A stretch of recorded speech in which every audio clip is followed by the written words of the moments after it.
24 Hours in the Life of a Woman. Stefan Zweig. In the little guest house on the Riviera where I was staying at the time, 10 years before the war, a heated discussion had broken out at our table and unexpectedly threatened to degenerate into frenzied argument, even rancor and recrimination. Most people have little imagination.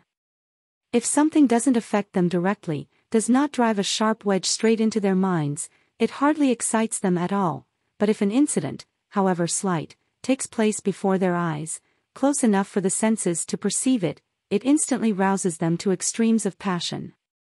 They compensate for the infrequency of their sympathy, as it were, by exhibiting disproportionate and excessive vehemence. Such was the case that day among our thoroughly bourgeois company at table, where on the whole we just made equable small talk and cracked mild little jokes, usually parting as soon as the meal was over, the German husband and wife to go on excursions and take snapshots, the portly Dane to set out on tedious fishing expeditions, the distinguished English lady to return to her books, the Italian married couple to indulge in escapades to Monte Carlo, and I to lounge in a garden chair or get some work done. This time, however, our irate discussion left us all still very much at odds, and if someone suddenly rose it was not, as usual, to take civil leave of the rest of us, but in a mood of heated irascibility that, as I have said, was assuming positively frenzied form. The incident obsessing our little party, admittedly, was odd enough. From outside, the guest house where the 7 of us were staying might have been an isolated villa, with a wonderful view of the rock-strewn beach from its windows, but in fact it was only the cheaper annex of the Grand Palace Hotel to which it was directly linked by the garden, so that we in the guest house were in constant touch with the hotel guests. And that same hotel had been the scene of an outright scandal the day before, when a young Frenchman had arrived by the midday train, at 12:20. I can't avoid giving the time so precisely because it was of importance to the incident itself, and indeed to the subject of our agitated conversation, and took a room with a view of the sea, opening straight on to the beach, which in itself indicated that he was in reasonably easy circumstances. Not only his discreet elegance but, most of all, his extraordinary and very appealing good looks made an attractive impression. A silky blonde mustache surrounded sensuously warm lips in a slender, girlish face, soft, wavy brown hair curled over his pale forehead, every glance of his melting eyes was a caress, indeed everything about him was soft, endearing, charming, but without any artifice or affectation. At a distance he might at first remind you slightly of those pink wax dummies to be seen adopting dandified poses in the window displays of large fashion stores, walking stick in hand and representing the ideal of male beauty, but closer inspection dispelled any impression of foppishness, for, most unusually, his charm was natural and innate, and seemed an inseparable part of him. He greeted everyone individually in passing, in a manner as warm as it was modest, and it was a pleasure to see his unfailingly graceful demeanor unaffectedly brought into play on every occasion. When a lady was going to the cloakroom he made haste to fetch her coat, he had a friendly glance or joke for every child, he was both affable and discreet, in short, he seemed to be one of those happy souls who, secure in the knowledge that their bright faces and youthful attractions are pleasing to others, transmute that security anew into yet more charm. His presence worked wonders among the hotel guests, most of whom were elderly and sickly, and he irresistibly won everyone's liking with the victorious bearing of youth, that flush of ease and liveliness with which charm so delightfully endows some human beings. Only a couple of hours after his arrival he was playing tennis with the 2 daughters of the stout, thick-set manufacturer from Lyon, 12-year-old Annette and 13-year-old Blanche, and their mother, the refined, delicate and reserved Madame Henriette, smiled slightly to see her inexperienced daughters unconsciously flirting with the young stranger. That evening he watched for an hour as we played chess, telling a few amusing anecdotes now and then in an unobtrusive style, strolled along the terrace again with Madame Henriette while her husband played dominoes with a business friend as usual, and late in the evening I saw him in suspiciously intimate conversation with the hotel secretary in the dim light of her office. Next morning he went fishing with my Danish chess partner, showing a remarkable knowledge of angling, and then held a long conversation about politics with the Lion manufacturer in which he also proved himself an entertaining companion, for the stout Frenchman's hearty laughter could be heard above the sound of the breaking waves.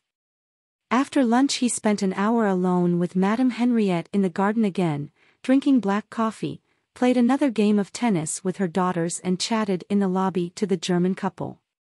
At 6 o'clock I met him at the railway station when I went to post a letter. He strode quickly towards me and said, as if apologetically, that he had been suddenly called away but would be back in 2 days' time. Sure enough, he was absent from the dining room that evening, but only in person, for he was the sole subject of conversation at every table, and all the guests praised his delightful, cheerful nature. That night, I suppose at about 11 o'clock, I was sitting in my room finishing a book when I suddenly heard agitated shouts and cries from the garden coming in through my open window. Something was obviously going on over at the hotel. Feeling concerned rather than curious, I immediately hurried across.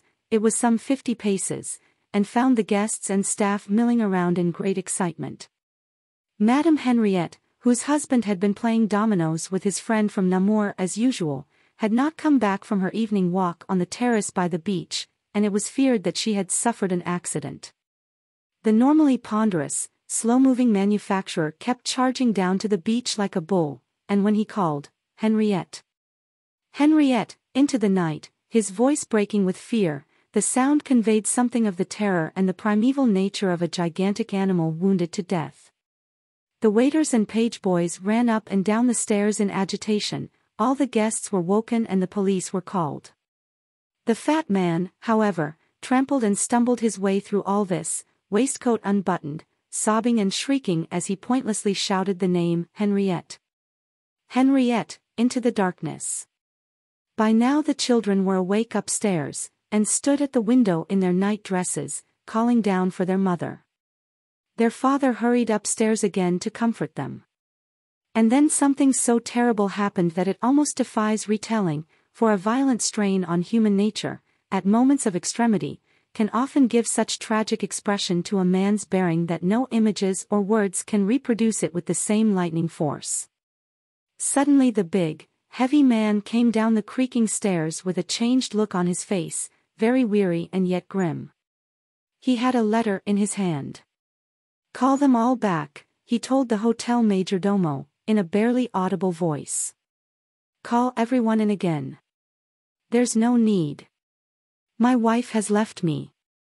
Mortally wounded as he was, the man showed composure, a tense, superhuman composure as he faced all the people standing around, looking at him curiously as they pressed close and then suddenly turned away again, each of them feeling alarmed, ashamed and confused. He had just enough strength left to make his way unsteadily past us, looking at no one, and switch off the light in the reading room. We heard the sound of his ponderous, massive body dropping heavily into an armchair, and then a wild, animal sobbing, the weeping of a man who has never wept before. That elemental pain had a kind of paralyzing power over every one of us, even the least of those present. None of the waiters, none of the guests who had joined the throng out of curiosity, ventured either a smile or a word of condolence. Silently, one by one, as if put to shame by so shattering an emotional outburst, we crept back to our rooms, while that stricken specimen of mankind shook and sobbed alone with himself in the dark as the building slowly laid itself to rest, whispering, muttering, murmuring and sighing. You will understand that such an event, striking like lightning before our very eyes and our perceptions, was likely to cause considerable turmoil in persons usually accustomed to an easygoing existence and carefree pastimes. But while this extraordinary incident was certainly the point of departure for the discussion that broke out so vehemently at our table, almost bringing us to blows, in essence the dispute was more fundamental, an angry conflict between two warring concepts of life. For it soon became known from the indiscretion of a chambermaid who had read the letter, in his helpless fury, the devastated husband had crumpled it up and dropped it on the floor somewhere, that Madame Henriette had not left alone but, by mutual agreement, with the young Frenchman, for whom most people's liking now swiftly began to evaporate. At first glance, of course, it might seem perfectly understandable for this minor Madame Bovary to exchange her stout, provincial husband for an elegant and handsome young fellow.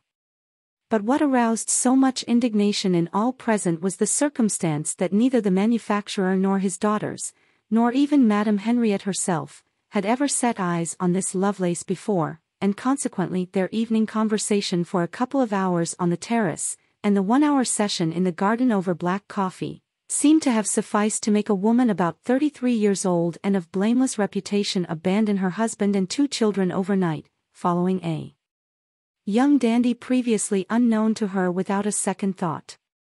This apparently evident fact was unanimously condemned at our table as perfidious deceit and a cunning maneuver on the part of the 2 lovers.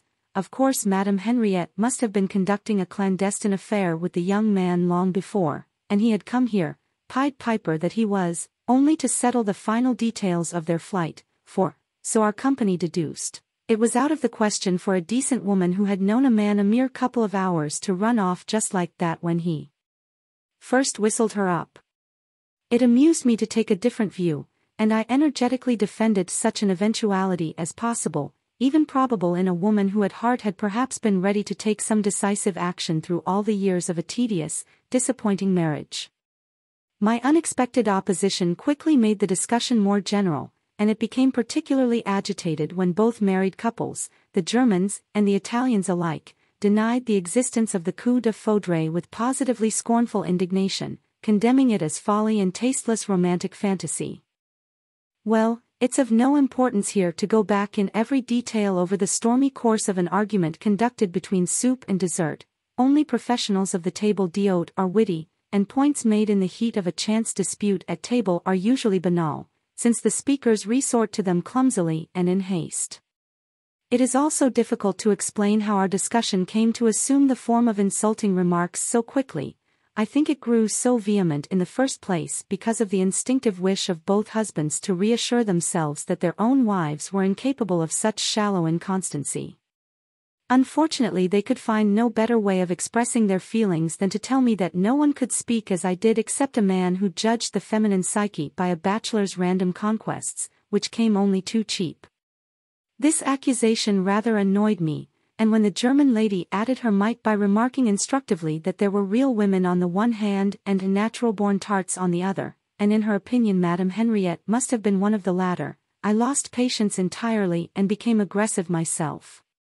Such a denial of the obvious fact that at certain times in her life a woman is delivered up to mysterious powers beyond her own will and judgment, I said, merely concealed fear of our own instincts, of the demonic element in our nature, and many people seem to take pleasure in feeling themselves stronger, purer and more moral than those who are easily led astray. Personally, I added, I thought it more honorable for a woman to follow her instincts freely and passionately than to betray her husband in his own arms with her eyes closed, as so many did.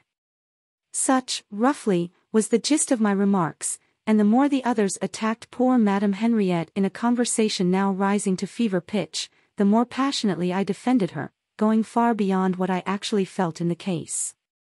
My enthusiasm amounted to what in student circles might have been described as a challenge to the 2 married couples, and as a not very harmonious quartet they went for me with such indignant solidarity that the old Dane, who was sitting there with a jovial expression, much like the referee at a football match with stopwatch in hand, had to tap his knuckles on the table from time to time in admonishment. Gentlemen, please. But it never worked for long. One of the husbands had jumped up from the table 3 times already, red in the face, and could be calmed by his wife only with difficulty. In short, a dozen minutes more and our discussion would have ended in violence, had not Mrs. C suddenly poured oil on the stormy waters of the conversation. Mrs. C, the white-haired, distinguished old English lady, presided over our table as unofficial arbiter. Sitting very upright in her place, turning to everyone with the same uniform friendliness, saying little and yet listening with the most gratifying interest, she was a pleasing sight from the purely physical viewpoint, and an air of wonderfully calm composure emanated from her aristocratically reserved nature. Up to a certain point she kept her distance from the rest of us, although she could also show special kindness with tactful delicacy. She spent most of her time in the garden reading books, and sometimes played the piano, but she was seldom to be seen in company or deep in conversation. You scarcely noticed her, yet she exerted a curious influence over us all, for no sooner did she now, for the first time, intervene in our discussion than we all felt, with embarrassment, that we had been too loud and intemperate. Mrs. C had made use of the awkward pause when the German gentleman jumped brusquely up and was then induced to sit quietly down again. Unexpectedly, she raised her clear, grey eyes, looked at me indecisively for a moment, and then, with almost objective clarity, took up the subject in her own way. So you think, if I understand you correctly, that Madame Henriette, that a woman can be cast unwittingly into a sudden adventure, can do things that she herself would have thought impossible an hour earlier, and for which she can hardly be held responsible? I feel sure of it, ma'am. But then all moral judgments would be meaningless, and any kind of vicious excess could be justified. If you really think that a crime passional, as the French call it, is no crime at all, then what is the state judiciary for? It doesn't take a great deal of goodwill, and you yourself have a remarkable amount of that, she added, with a slight smile, to see passion in every crime, and use that passion to excuse it. The clear yet almost humorous tone of her words did me good, and instinctively adopting her objective stance I answered half in jest, half in earnest myself, I'm sure that the state judiciary takes a more severe view of such things than I do. Its duty is to protect morality and convention without regard for pity, so it is obliged to judge and make no excuses. But as a private person I don't see why I should voluntarily assume the role of public prosecutor. I'd prefer to appear for the defense. Personally, I'd rather understand others than condemn them. Mrs. C looked straight at me for a while with her clear grey eyes, and hesitated. I began to fear she had failed to understand what I said, and was preparing to repeat it in English.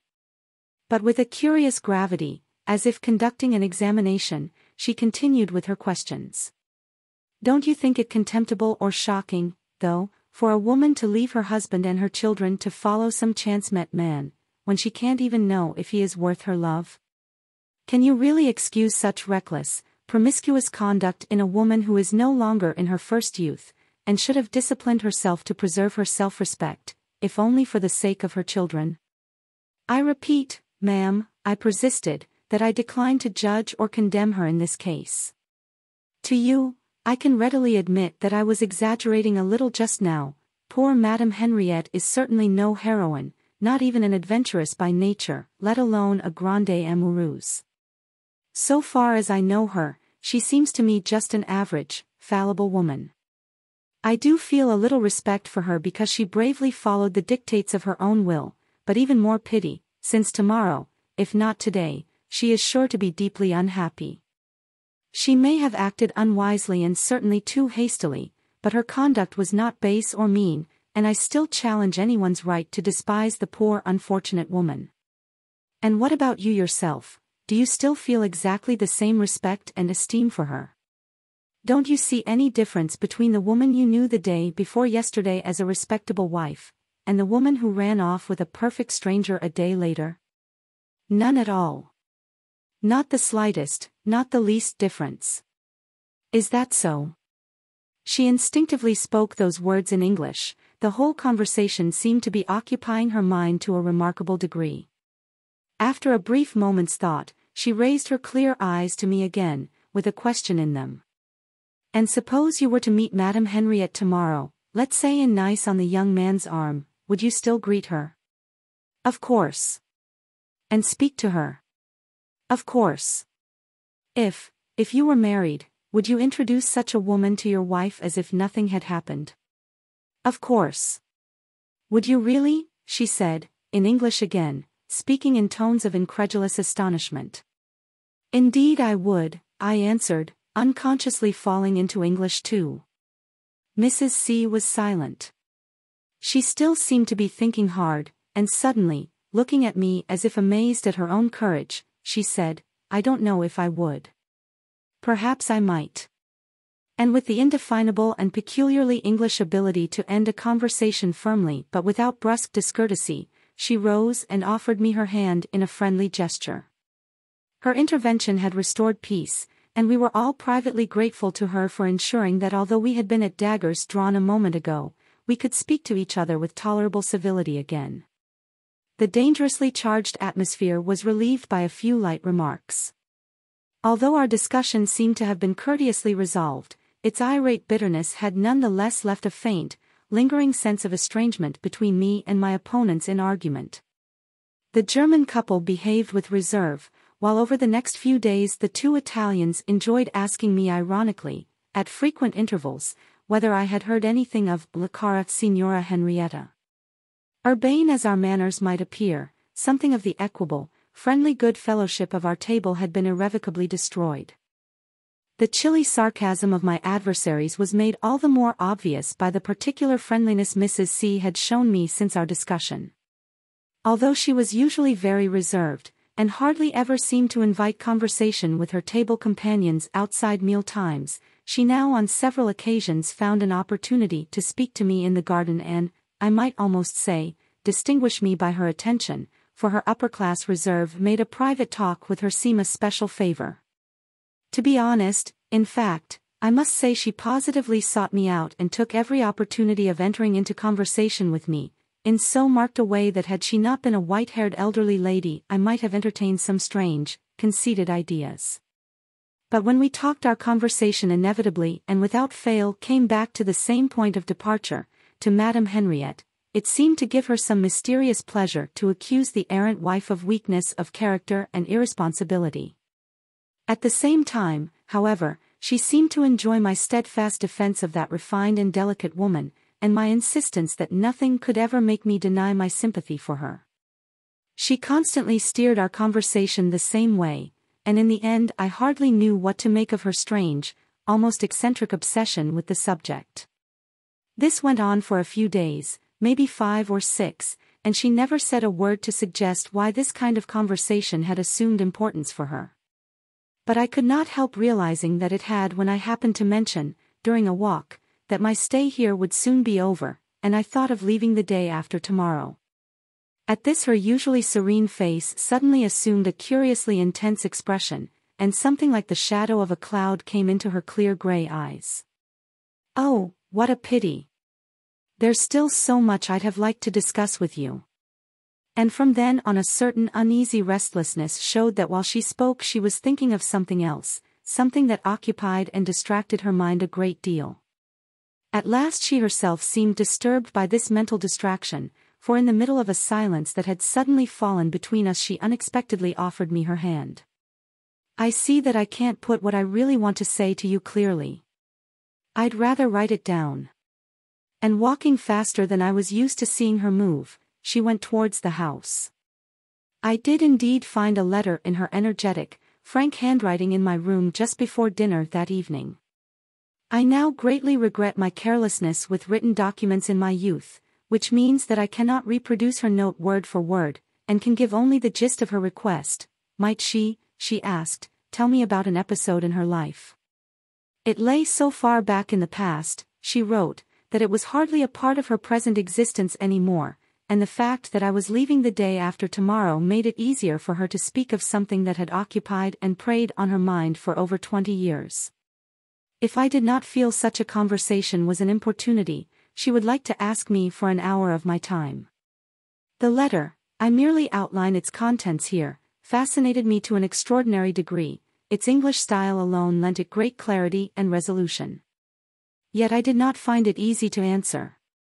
I tore up 3 drafts before I replied. "I am honored by your showing such confidence in me, and I promise you an honest response should you require one. Of course I cannot ask you to tell me more than your heart dictates. But whatever you tell yourself and me the truth. Please believe me, I feel your confidence a special honor." The note made its way to her room that evening, and I received the answer next morning. "You are quite right, half the truth is useless, only the whole truth is worth telling. I shall do my best to hide nothing from myself or from you. Please come to my room after dinner. At the age of 67, I need fear no misinterpretation, but I cannot speak freely in the garden, or with other people nearby. Believe me, I did not find it easy to make my mind up to take this step." During the day we met again at table and discussed indifferent matters in the conventional way. But when we encountered each other in the garden, she avoided me in obvious confusion, and I felt it both painful and moving to see this white-haired old lady fleeing from me down an avenue lined with pine trees, as shy as a young girl. At the appointed time that evening I knocked on her door, and it was immediately opened. The room was bathed in soft twilight, with only the little reading lamp on the table casting a circle of yellow light in the dusk. Mrs. C came towards me without any self-consciousness, offered me an armchair and sat down opposite me. I sensed that she had prepared mentally for each of these movements, but then came a pause, obviously unplanned, a pause that grew longer and longer as she came to a difficult decision. I dared not inject any remark into this pause, for I sensed a strong will wrestling with great resistance here. Sometimes the faint notes of a waltz drifted up from the drawing room below, and I listened intently, as if to relieve the silence of some of its oppressive quality. She too seemed to feel the unnatural tension of the silence awkward, for she suddenly pulled herself together to take the plunge, and began. It's only the first few words that are so difficult.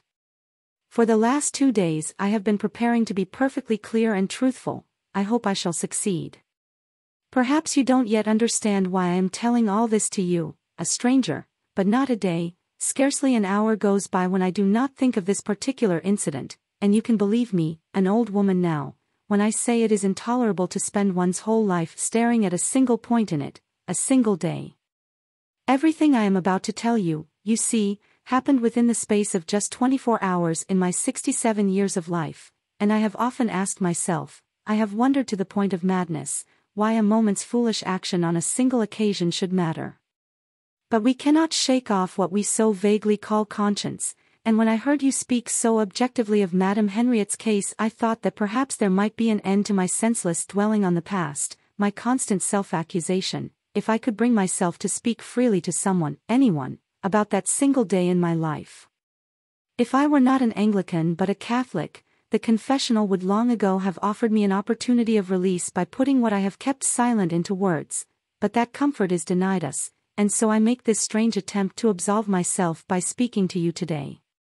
I know all this sounds very odd, but you agreed unhesitatingly to my suggestion, and I am grateful. As I said, I would like to tell you about just one day in my life. All the rest of it seems to me insignificant and would be tedious listening for anyone else. There was nothing in the least out of the ordinary in the course of it until my 42nd year. My parents were rich landlords in Scotland. We owned large factories and leased out land, and in the usual way of the gentry in my country we spent most of the year on our estates but went to London for the season. I met my future husband at a party when I was 18. He was a second son of the well-known R family, and had served with the army in India for 10 years. We soon married, and led the carefree life of our social circle, 3 months of the year in London, 3 months on our estates, and the rest of the time in hotels in Italy, Spain and France. Not the slightest shadow ever clouded our marriage, and we had 2 sons who are now grown up. When I was 40 my husband suddenly died. He had returned from his years in the tropics with a liver complaint, and I lost him within the space of 2 terrible weeks. My elder son was already in the army, my younger son at university, so I was left entirely alone overnight, and used as I was to affectionate companionship, that loneliness was a torment to me. I felt I could not stay a day longer in the desolate house where every object reminded me of the tragic loss of my beloved husband, and so I decided that while my sons were still unmarried, I would spend much of the next few years traveling. In essence, I regarded my life from that moment on as entirely pointless and useless. The man with whom I had shared every hour and every thought for 23 years was dead. My children did not need me.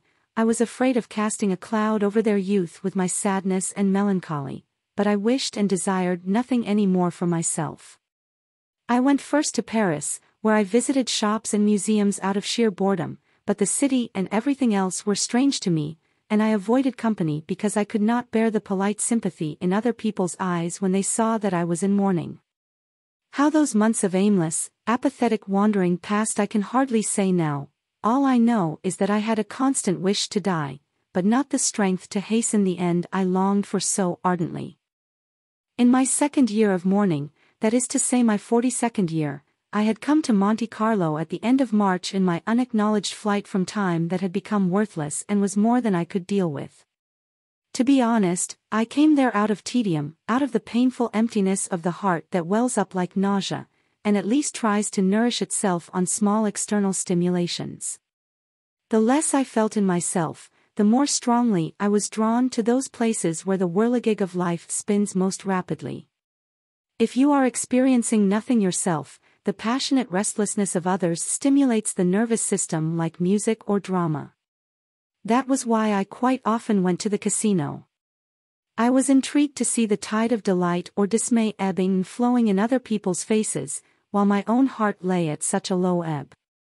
In addition, my husband, although never frivolous, had enjoyed visiting such places now and then, and with a certain unintentional piety I remained faithful to his old habits. And there in the casino began those 24 hours that were more thrilling than any game, and disturbed my life for years. I had dined at midday with the Duchess of M., a relation of my family, and after supper I didn't feel tired enough to go to bed yet. So I went to the gaming hall, strolled among the tables without playing myself, and watched the mingled company in my own special way. I repeat, in my own special way, the way my dead husband had once taught me when, tired of watching, I complained of the tedium of looking at the same faces all the time, the wizened old women who sat for hours before venturing a single jeton, the cunning professionals, the demi-mondaines of the card table, all that dubious chance-met company which, as you'll know, is considerably less picturesque and romantic than it is always painted in silly novels, where you might think it the fleur d'elegance and aristocracy of Europe. Yet the casino of 20 years ago, when real money, visible and tangible, was staked in crackling banknotes, gold Napoleons and pert little 5-franc pieces rained down, was far more attractive than it is today, with a solid set of folk on Cook's tours tediously frittering their characterless gaming chips away in the grand, fashionably renovated citadel of gambling.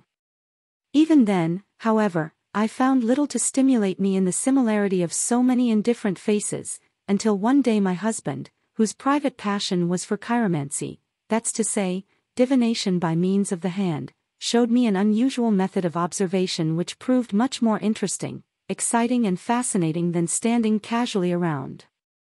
In this method you never look at a face, only at the rectangle of the table, and on the table only at the hands of the players and the way they move.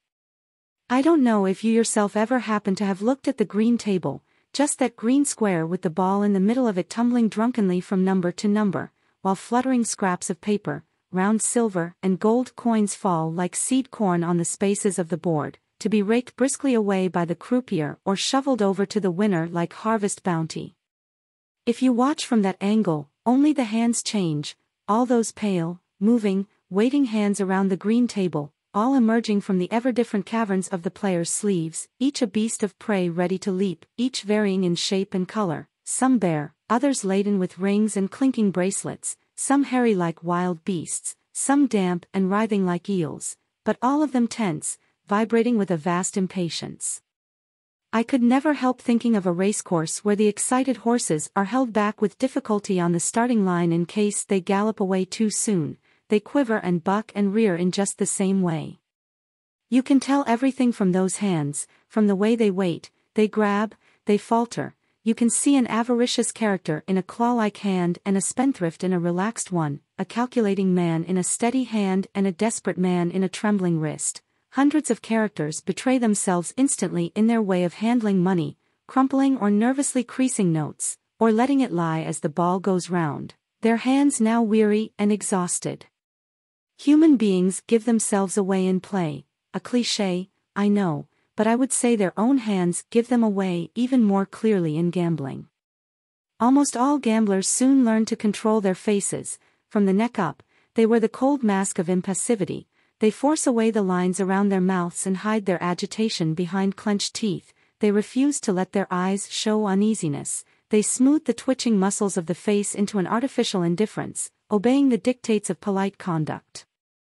But just because their whole attention is concentrated on controlling the face, the most visible part of the body, they forget their hands, they forget that some people are watching nothing but those hands, guessing from them what the lips curved in a smile, the intentionally indifferent glances wished to conceal. Meanwhile, however, their hands shamelessly reveal their innermost secrets. For a moment inevitably comes when all those carefully controlled, apparently relaxed fingers drop their elegant negligence. In the pregnant moment when the roulette ball drops into its shallow compartment and the winning number is called, in that second every one of those 100 or 500 hands spontaneously makes a very personal, very individual movement of primitive instinct. And if an observer like me, particularly well informed as I was because of my husband's hobby, is used to watching the hands perform in this arena, it is more exciting even than music or drama to see so many different temperaments suddenly erupt. I simply cannot tell you how many thousands of varieties of hands there are: wild beasts with hairy, crooked fingers raking in the money like spiders, nervous, trembling hands with pale nails that scarcely dare to touch it, hands noble and vulgar, hands brutal and shy, cunning hands, hands that seem to be stammering, but each of these pairs of hands is different, the expression of an individual life, with the exception of the 4 or 5 pairs of hands belonging to the croupiers. Those hands are entirely mechanical, and with their objective, businesslike, totally detached precision function like the clicking metal mechanism of a gas meter by comparison with the extreme liveliness of the gambler's hands. But even those sober hands produce a surprising effect when contrasted with their racing, passionate fellows. You might say they were wearing a different uniform, like policemen in the middle of a surging, agitated riot. And then there is the personal incentive of getting to know the many different habits and passions of individual pairs of hands within a few days. By then I had always made acquaintances among them and divided them, as if they were human beings, into those I liked and those I did not. I found the greed and incivility of some so repulsive that I would always avert my gaze from them, as if from some impropriety. Every new pair of hands to appear on the table, however, was a fresh experience and a source of curiosity to me. I often quite forgot to look at the face which, surrounded by a collar high above them, was set impassively on top of an evening shirt or a glittering décolletage, a cold social mask. When I entered the gaming hall that evening, past 2 crowded tables, reached a third, and was taking out a few coins, I was surprised to hear a very strange sound directly opposite me in the wordless, tense pause that seems to echo with silence and always sets in as the ball, moving sluggishly, hesitates between 2 numbers. It was a cracking, clicking sound like the snapping of joints. I looked across the table in amazement. And then I was truly startled. I saw 2 hands such as I had never seen before, left and right clutching each other like doggedly determined animals, bracing and extending together and against one another with such heightened tension that the fingers' joints cracked with a dry sound like a nut cracking open. They were hands of rare beauty, unusually long, unusually slender, yet taut and muscular, very white, the nails pale at their tips, gently curving and the color of mother of pearl. I kept watching them all evening, indeed I kept marveling at those extraordinary, those positively unique hands, but what surprised and alarmed me so much at first was the passion in them, their crazily impassioned expressiveness, the convulsive way they wrestled with and supported each other. I knew at once that I was seeing a human being overflowing with emotion, forcing his passion into his fingertips lest it tear him apart. And then, just as the ball, with a dry click, fell into place in the wheel and the croupier called out the number, at that very moment the 2 hands suddenly fell apart like a pair of animals struck by a single bullet. They dropped, both of them, truly dead and not just exhausted, they dropped with so graphic an expression of lethargy, disappointment, instant extinction, as if all was finally over, that I can find no words to describe it. For never before or since have I seen such speaking hands, hands in which every muscle was eloquent and passion broke almost tangibly from the pores of the skin. They lay on the green table for a moment like jellyfish cast up by the sea, flat and dead. Then one of them, the right hand, began laboriously raising itself again, beginning with the fingertips. It quivered, drew back, turned on itself, swayed, circled, and suddenly reached nervously for a jeton, rolling the token uncertainly like a little wheel between the tips of thumb and middle finger. And suddenly it arched, like a panther arching its back, and shot forwards, positively spitting the 100-franc jeton out on the middle of the black space. At once, as if at a signal, the inactive, slumbering left hand was seized by excitement too.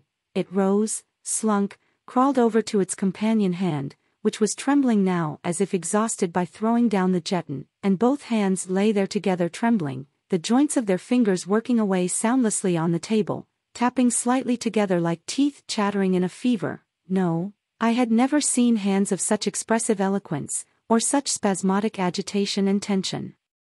Everything else in this vaulted room, the hum from the other halls around it, the calls of the croupiers crying their wares like market traders, the movement of people and of the ball itself which now, dropped from above, was leaping like a thing possessed around the circular cage that was smooth as parquet flooring, all this diversity of whirling, swirling impressions flitting across the nerves suddenly seemed to me dead and dull compared to those two trembling, breathing, gasping, waiting, freezing hands, that extraordinary pair of hands which somehow held me spellbound. But finally I could no longer refrain. I had to see the human being, the face to which those magical hands belonged, and fearfully, yes, I do mean fearfully, for I was afraid of those hands. My gaze slowly traveled up the gambler's sleeves and narrow shoulders. And once again I had a shock, for his face spoke the same fantastically extravagant language of extremes as the hands, shared the same terrible grimness of expression and delicate, almost feminine beauty. I had never seen such a face before, a face so transported and utterly beside itself, and I had plenty of opportunity to observe it at leisure as if it were a mask, an unseeing sculpture. Those possessed eyes did not turn to right or left for so much as a second, their pupils were fixed and black beneath the widely opened lids, dead glass balls reflecting that other mahogany-colored ball rolling and leaping about the roulette wheel in such foolish high spirits. Never, I repeat, had I seen so intense or so fascinating a face. It belonged to a young man of perhaps 24, it was fine-drawn, delicate, rather long and very expressive. Like the hands, it did not seem entirely masculine, but resembled the face of a boy passionately absorbed in a game, although I noticed none of that until later, for now the face was entirely veiled by an expression of greed and of madness breaking out. The thin mouth, thirsting and open, partly revealed the teeth, you could see them 10 paces away, grinding feverishly while the parted lips remained rigid. A light blonde lock of hair clung damply to his forehead, tumbling forwards like the hair of a man falling, and a tick fluttered constantly around his nostrils as if little waves were invisibly rippling beneath the skin. The bowed head was moving instinctively further and further forwards, you felt it was being swept away with the whirling of the little ball, and now, for the first time, I understood the convulsive pressure of the hands. Only by the intense strain of pressing them together did the body, falling from its central axis, contrive to keep its balance. I had never, I must repeat it yet again, I had never seen a face in which passion showed so openly, with such shamelessly naked animal feeling, and I stared at that face, as fascinated and spellbound by its obsession as was its own gaze by the leaping, twitching movement of the circling ball. From that moment on I noticed nothing else in the room, everything seemed to me dull, dim and blurred, dark by comparison with the flashing fire of that face, and disregarding everyone else present I spent perhaps an hour watching that one man and every movement he made, the bright light that sparkled in his eyes, the convulsive knot of his hands loosening as if blown apart by an explosion, the parting of the shaking fingers as the croupier pushed 20 gold coins towards their eager grasp.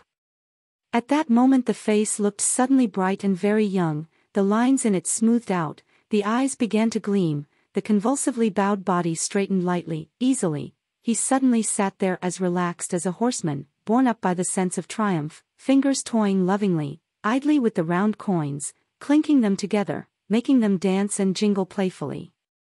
Then he turned his head restlessly again, surveyed the green table as if with the flaring nostrils of a young hound seeking the right scent, and suddenly, with one quick movement, placed all the coins on one rectangular space. At once the watchfulness, the tension returned. Once more the little waves, rippling galvanically, spread out from his lips, once again his hands were clasped, the boyish face disappeared behind greedy expectation until the spasmodic tension exploded and fell apart in disappointment, the face that had just looked boyish turned faded, wan and old, light disappeared from the burnt-out eyes, and all this within the space of a second as the ball came to rest on the wrong number. He had lost. He stared at the ball for a few seconds almost like an idiot, as if he did not understand, but as the croupier began calling to whip up interest, his fingers took out a few coins again. But his certainty was gone. First he put the coins on one space, then, thinking better of it, on another, and when the ball had begun to roll his trembling hand, on a sudden impulse, quickly added 2 crumpled banknotes. This alternation of up and down, loss and gain, continued without a break for about an hour, and during that hour I did not, even for a moment, take my fascinated gaze from that ever-changing face and all the passions ebbing and flowing over it. I kept my eyes fixed on those magical hands, their every muscle graphically reflecting the whole range of the man's feelings as they rose and fell like a fountain. I had never watched the face of an actor in the theater as intently as I watched this one, seeing the constant, changing shades of emotion flitting over it like light and shade moving over a landscape. I had never immersed myself so wholeheartedly in a game as I did in the reflection of this stranger's excitement. If someone had been observing me at that moment he would surely have taken my steely gaze for a state of hypnosis, and indeed my benumbed perception was something like that. I simply could not look away from the play of those features, and everything else in the room, the lights, the laughter, the company, and its glances, merely drifted vaguely around me, a yellow mist with that face in the middle of it, a flame among flames. I heard nothing, I felt nothing, I did not notice people coming forwards beside me, other hands suddenly reaching out like feelers, putting down money or picking it up. I did not see the ball or hear the croupier's voice, yet I saw it all as if I were dreaming, exaggerated as in a concave mirror by the excitement and extravagance of those moving hands. For I did not have to look at the roulette wheel to know whether the ball had come to rest on red or black, whether it was still rolling or beginning to falter. Every stage of the game, loss and gain, hope and disappointment, was fierily reflected in the nerves and movements of that passionate face. But then came a terrible moment, something that I had been vaguely fearing all this time, something that had weighed like a gathering thunderstorm on my tense nerves, and now suddenly ripped through them. Yet again the ball had fallen back into the shallow depression with that dry little click. Yet again came the tense moment when 200 lips held their breath until the croupier's voice announced the winning number. This time it was 0, while he zealously raked in the clinking coins and crackling notes from all sides. At that moment those 2 convulsively clasped hands made a particularly terrifying movement, leaping up as if to catch something that wasn't there and then dropping to the table again exhausted, with no strength in them, only the force of gravity flooding back. Then, however, they suddenly came to life yet again, feverishly retreating from the table to the man's own body, clambering up his torso like wild cats, up and down, left and right, nervously trying all his pockets to see if some forgotten coin might not have slipped into one of them. But they always came back empty, and the pointless, useless search began again ever more frantically, while the roulette wheel went on circling and others continued playing, while coins clinked, chairs were shifted on the floor, and all the small sounds, put together 100-fold, filled the room with a humming note. I trembled, shaking with horror. I felt it all as clearly as if my own fingers were rummaging desperately for a coin in the pockets and folds of my creased garments. And suddenly, with a single abrupt movement, the man rose to his feet opposite me, like a man standing up when he suddenly feels unwell and must rise if he is not to suffocate. His chair crashed to the floor behind him. Without even noticing, without paying any attention to his surprised and abashed neighbors as they avoided his swaying figure, he stumbled away from the table. The sight petrified me. For I knew at once where the man was going, to his death. A man getting to his feet like that was not on his way back to an inn, a wine bar, a wife, a railway carriage, to any form of life at all. He was plunging straight into the abyss. Even the most hardened spectator in that hellish gaming hall could surely have seen that the man had nothing to fall back on, not at home or in a bank or with a family, but had been sitting here with the last of his money, staking his life, and was now staggering away somewhere else, anywhere, but undoubtedly out of that life. I had feared all along, I had sensed from the first moment, as if by magic, that more than loss or gain was staked on the game, yet now it struck me like a bolt of dark lightning to see the life suddenly go out of his eyes and death cast its pale shadow over his still living face.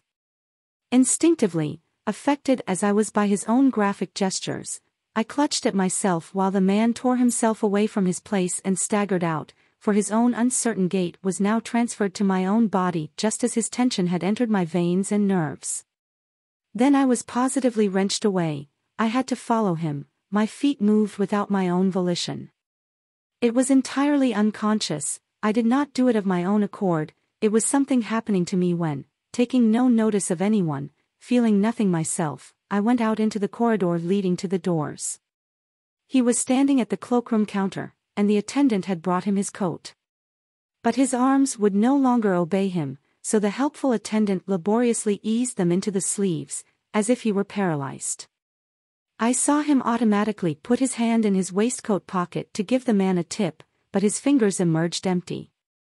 Then he suddenly seemed to remember everything, awkwardly stammered something to the cloakroom attendant, and as before moved forwards abruptly and then stumbled like a drunk down the casino steps, where the attendant stood briefly watching him go, with a smile that was at first contemptuous and then understanding. His bearing shook me so much that I felt ashamed to have seen it. Involuntarily I turned aside, embarrassed to have watched a stranger's despair as if I were in a theater, but then that vague fear suddenly took me out of myself once again. Quickly, I retrieved my coat, and thinking nothing very definite, purely mechanically and compulsively I hurried out into the dark after the stranger. Mrs. C interrupted her story for a moment. She had been sitting calmly opposite me, speaking almost without a break with her characteristic tranquil objectivity, as only someone who had prepared and carefully organized the events of her tale in advance could speak. Now, for the first time, she stopped, hesitated, and then suddenly broke off and turned directly to me. "I promised you and myself," she began, rather unevenly, "to tell you all the facts with perfect honesty. Now I must ask you to believe in my honesty, and not assume that my conduct had any ulterior motives. I might not be ashamed of them today, but in this case such suspicions would be entirely unfounded. And I must emphasize that, when I hurried after that ruined gambler in the street, I had certainly not fallen in love with him, I did not think of him as a man at all, and indeed I was over 40 myself at the time and had never looked at another man since my husband's death. All that part of my life was finally over. I tell you this explicitly, and I must, or you would not understand the full horror of what happened later. On the other hand, it's true that I would find it difficult to give a clear name to the feeling that drew me so compulsively after the unfortunate man. There was curiosity in it, but above all a dreadful fear, or rather a fear of something dreadful, something I had felt invisibly enveloping the young man like a miasma from the first moment. But such feelings can't be dissected and taken apart, if only because they come over one too compulsively, too fast, too spontaneously. Very likely mine expressed nothing but the instinct to help with which one snatches back a child about to run into the road in front of a motor car. How else can we explain why non-swimmers will jump off a bridge to help a drowning man? They are simply impelled to do it as if by magic. Some other will pushes them off the bridge before they have time to consider the pointless bravery of their conduct properly, and in just the same way, without thinking, without conscious reflection, I hurried after the unfortunate young man out of the gaming room, to the casino doors, out of the doors and on to the terrace. And I am sure that neither you nor any other feeling human being with his eyes open could have withstood that fearful curiosity, for a more disturbing sight can hardly be imagined than the way the gambler, who must have been 24 at the most but moved as laboriously as an old man and was swaying like a drunk, dragged himself shakily and disjointedly down the steps to the terrace beside the road. Once there, his body dropped onto a bench, limp as a sack. Again I shuddered as I sensed, from that movement, that the man had reached the end of his tether. Only a dead man or one with nothing left to keep him alive drops like that. His head, fallen to one side, leant back over the bench, his arms hung limp and shapeless to the ground, and in the dim illumination of the faintly flickering street lights any passerby would have thought he had been shot. And it was like that. I can't explain why the vision suddenly came into my mind, but all of a sudden it was there, real enough to touch, terrifying and terrible. It was like that, as a man who had been shot, that I saw him before me at that moment, and I knew for certain that he had a revolver in his pocket, and tomorrow he would be found lying lifeless and covered with blood on this or some other bench. For he had dropped like a stone falling into a deep chasm, never to stop until it reaches the bottom. I never saw such a physical expression of exhaustion and despair. So now, consider my situation. I was standing 20 or 30 paces from the bench and the motionless, broken man on it, with no idea what to do, on the one hand wishing to help, on the other restrained by my innate and inbred reluctance to speak to a strange man in the street. The gaslights flickered dimly in the overcast sky, few figures hurried past, for it was nearly midnight and I was almost entirely alone in the park with this suicidal figure. 5 or 10 times I had already pulled myself together and approached him, but shame, or perhaps that deeper premonitory instinct, the idea that falling men are likely to pull those who come to their aid down with them, made me withdraw, and in the midst of this indecision I was clearly aware of the pointless, ridiculous aspect of the situation. Nonetheless, I could neither speak nor turn away. I could not do anything, but I could not leave him. And I hope you will believe me when I say that for perhaps an hour, an endless hour, I walked indecisively up and down that terrace, while time was divided up by thousands of little sounds from the breaking waves of the invisible sea, so shaken and transfixed was I by the idea of the annihilation of a human being.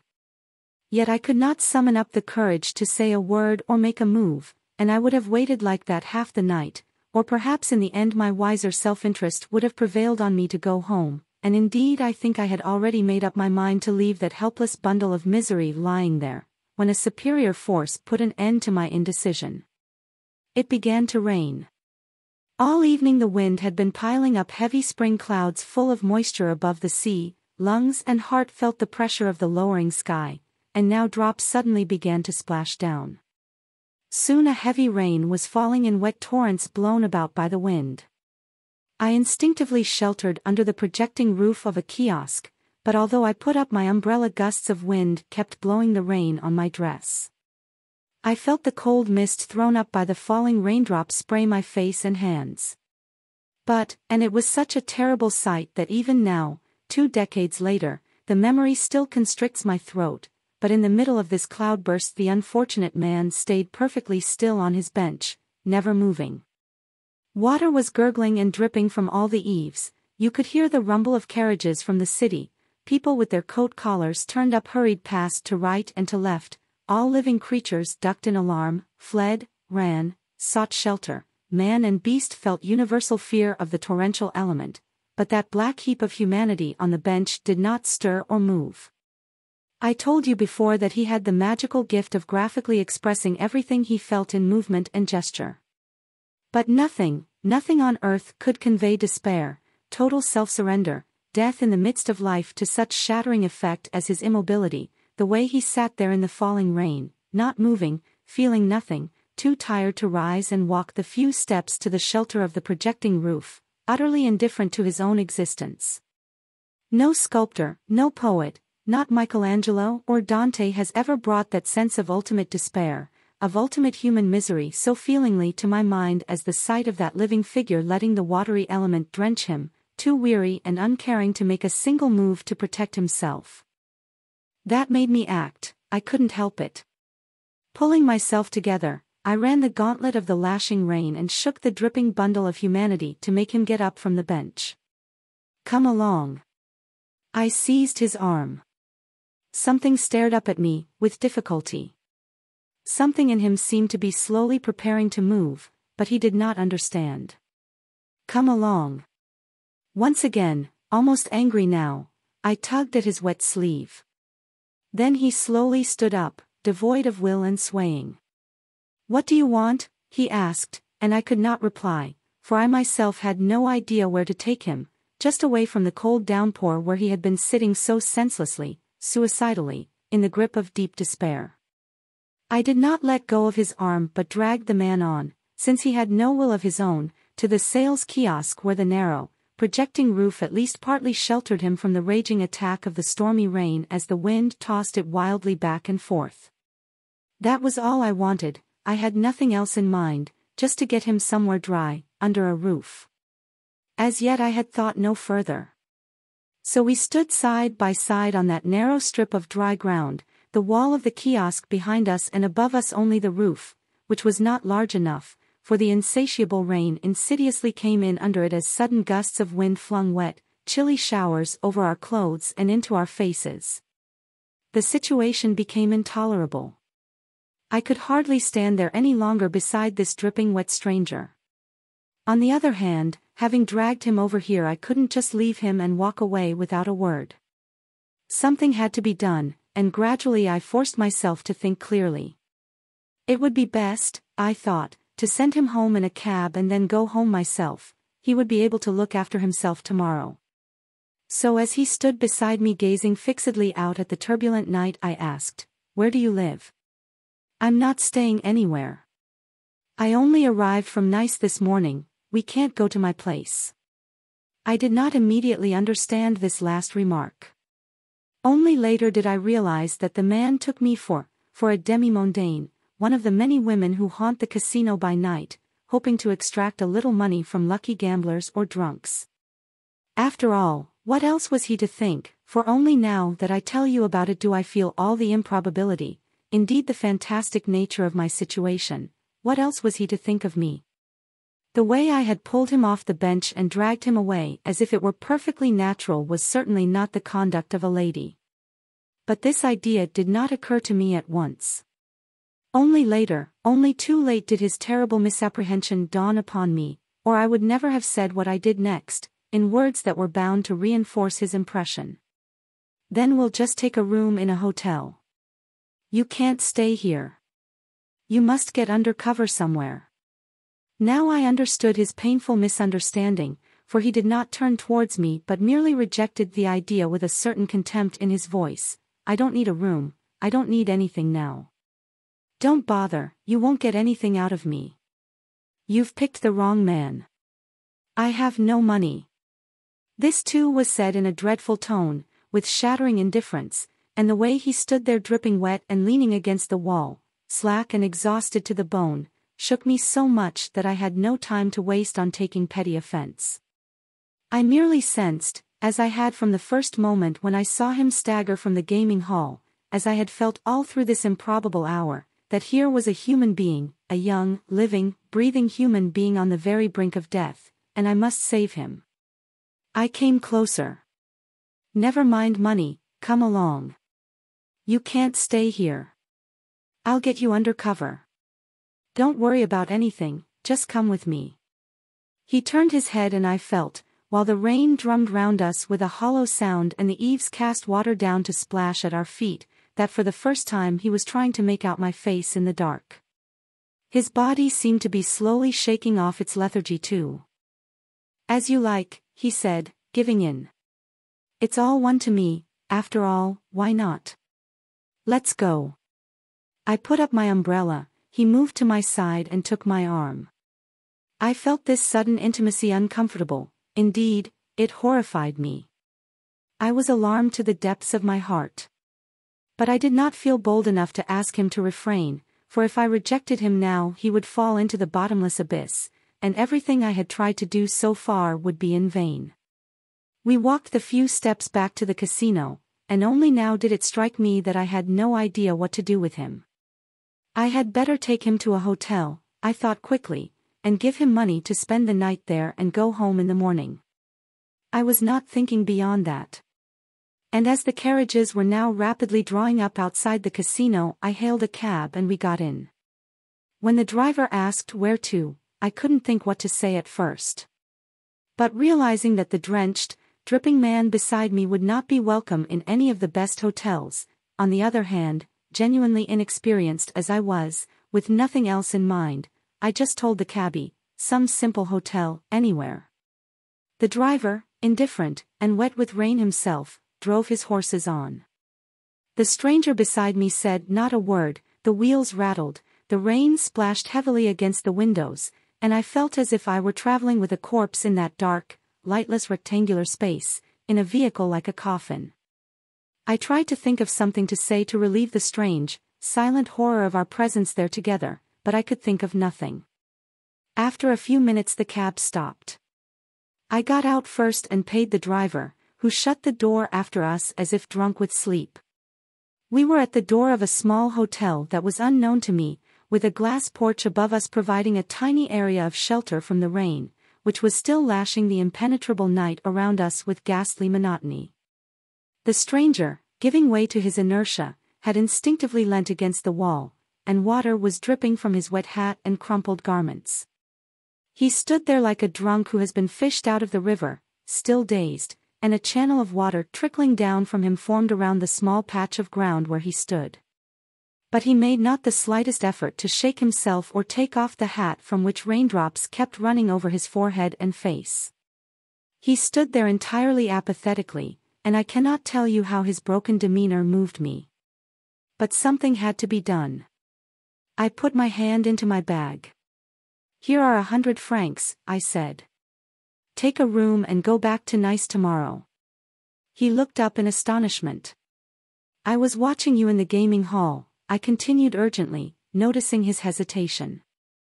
"I know you've lost everything, and I fear you're well on the way to doing something stupid. There's no shame in accepting help. Here, take it."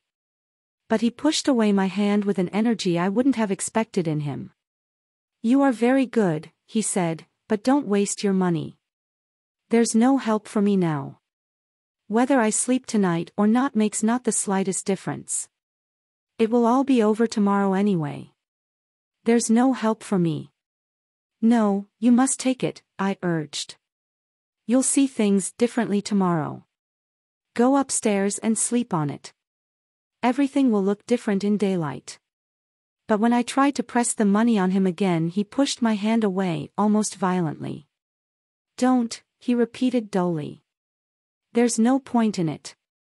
Better to do it out of doors than leave blood all over their room here. 100 or even 1,000 francs won't help me. I'd just go to the gaming hall again tomorrow with the last few francs, and I wouldn't stop until they were all gone. Why begin again? I've had enough." You have no idea how that dull tone of voice went to my heart, but think of it, a couple of inches from you stands a young, bright, living, breathing human being, and you know that if you don't do your utmost, then in a few hours' time this thinking, speaking, breathing specimen of youth will be a corpse. And now I felt a desire like rage, like fury, to overcome his senseless resistance. I grasped his arm. "That's enough stupid talk. You go up these steps now and take a room, and I'll come in the morning and take you to the station. You must get away from here, you must go home tomorrow, and I won't rest until I've seen you sitting in the train with a ticket. You can't throw your life away so young just because you've lost a couple of 100 francs, or a couple of 1,000. That's cowardice, silly hysteria concocted from anger and bitterness. You'll see that I'm right tomorrow." "Tomorrow," he repeated in a curiously gloomy, ironic tone. "Tomorrow. If you knew where I'd be tomorrow." "I wish I knew myself, I'm mildly curious to find out." "No, go home, my dear, don't bother about me and don't waste your money." But I wasn't giving up now. It had become like a mania obsessing me. I took his hand by force and pressed the banknote into it. "You will take this money and go in at once." And so saying I stepped firmly up to the door and rang the bell. "There, now I've rung, and the porter will be here in a minute. Go in and lie down. I'll be outside here at 9 tomorrow to take you straight to the station. Don't worry about anything, I'll see to what's necessary to get you home. But now go to bed, have a good sleep, and don't think of anything else." At that moment the key turned inside the door and the porter opened it. "Come on, then," said my companion suddenly, in a harsh, firm embittered voice, and I felt his fingers span my wrist in an iron grip. I was alarmed, so greatly alarmed, so paralyzed, struck as if by lightning, that all my composure vanished. I wanted to resist, tear myself away, but my will seemed numbed, and well, you will understand. I was ashamed to struggle with a stranger in front of the porter, who stood there waiting impatiently. And so, suddenly, I was inside the hotel. I wanted to speak, say something, but my throat would not obey me, and his hand lay heavy and commanding on my arm. I vaguely felt it draw me as if unawares up a flight of steps. A key clicked in a lock. And suddenly I was alone with this stranger in a strange room, in some hotel whose name I do not know to this day. Asterisk. Mrs. C stopped again, and suddenly rose to her feet. It seemed that her voice would not obey her any more.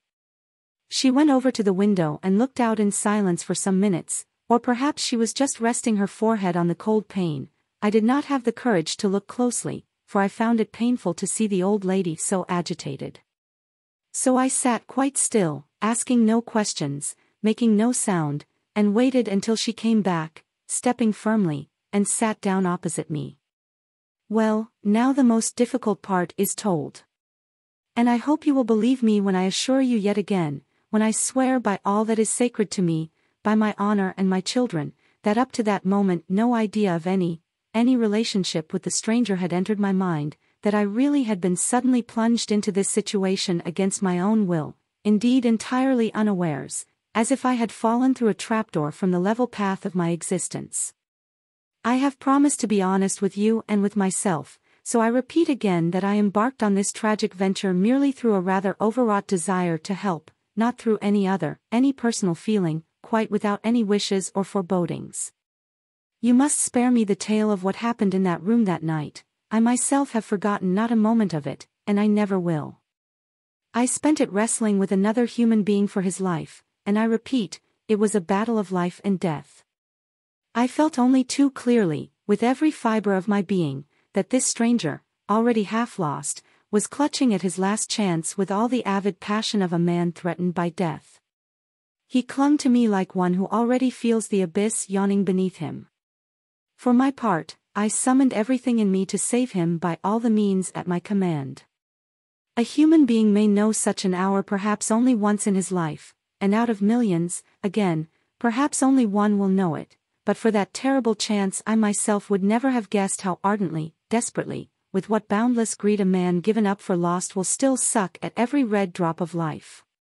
Kept safe for 20 years from all the demonic forces of existence, I would never have understood how magnificently, how fantastically nature can merge hot and cold, life and death, delight and despair together in a few brief moments. And that night was so full of conflict and of talk, of passion and anger and hatred, with tears of entreaty and intoxication, that it seemed to me to last 1,000 years, and we two human beings who fell entwined into its chasm, one of us in frenzy, the other unsuspecting, emerged from that mortal tumult changed, completely transformed, senses and emotions transmuted. But I don't want to talk about that. I cannot and will not describe it. However, I must just tell you of the extraordinary moment when I woke in the morning from a leaden sleep, from nocturnal depths such as I had never known before. It took me a long time to open my eyes, and the first thing I saw was a strange ceiling over me, and then, looking further, an entirely strange, unknown, ugly room. I had no idea how I came to be there. At first I told myself I must still be dreaming, an unusually lucid, transparent dream into which I had passed from my dull, confused slumber, but the sparkling bright sunshine outside the windows was unmistakably genuine, the light of morning, and the sounds of the street echoed from below, the rattle of carriages, the ringing of tram bells, the noise of people, so now I knew that I was awake and not dreaming. I instinctively sat up to get my bearings, and then, as my glance moved sideways, then I saw, and I can never describe my alarm to you, I saw a stranger sleeping in the broad bed beside me, a strange, perfectly strange, half-naked, unknown man. Oh, I know there's no real way to describe the awful realization, it struck me with such terrible force that I sank back powerless.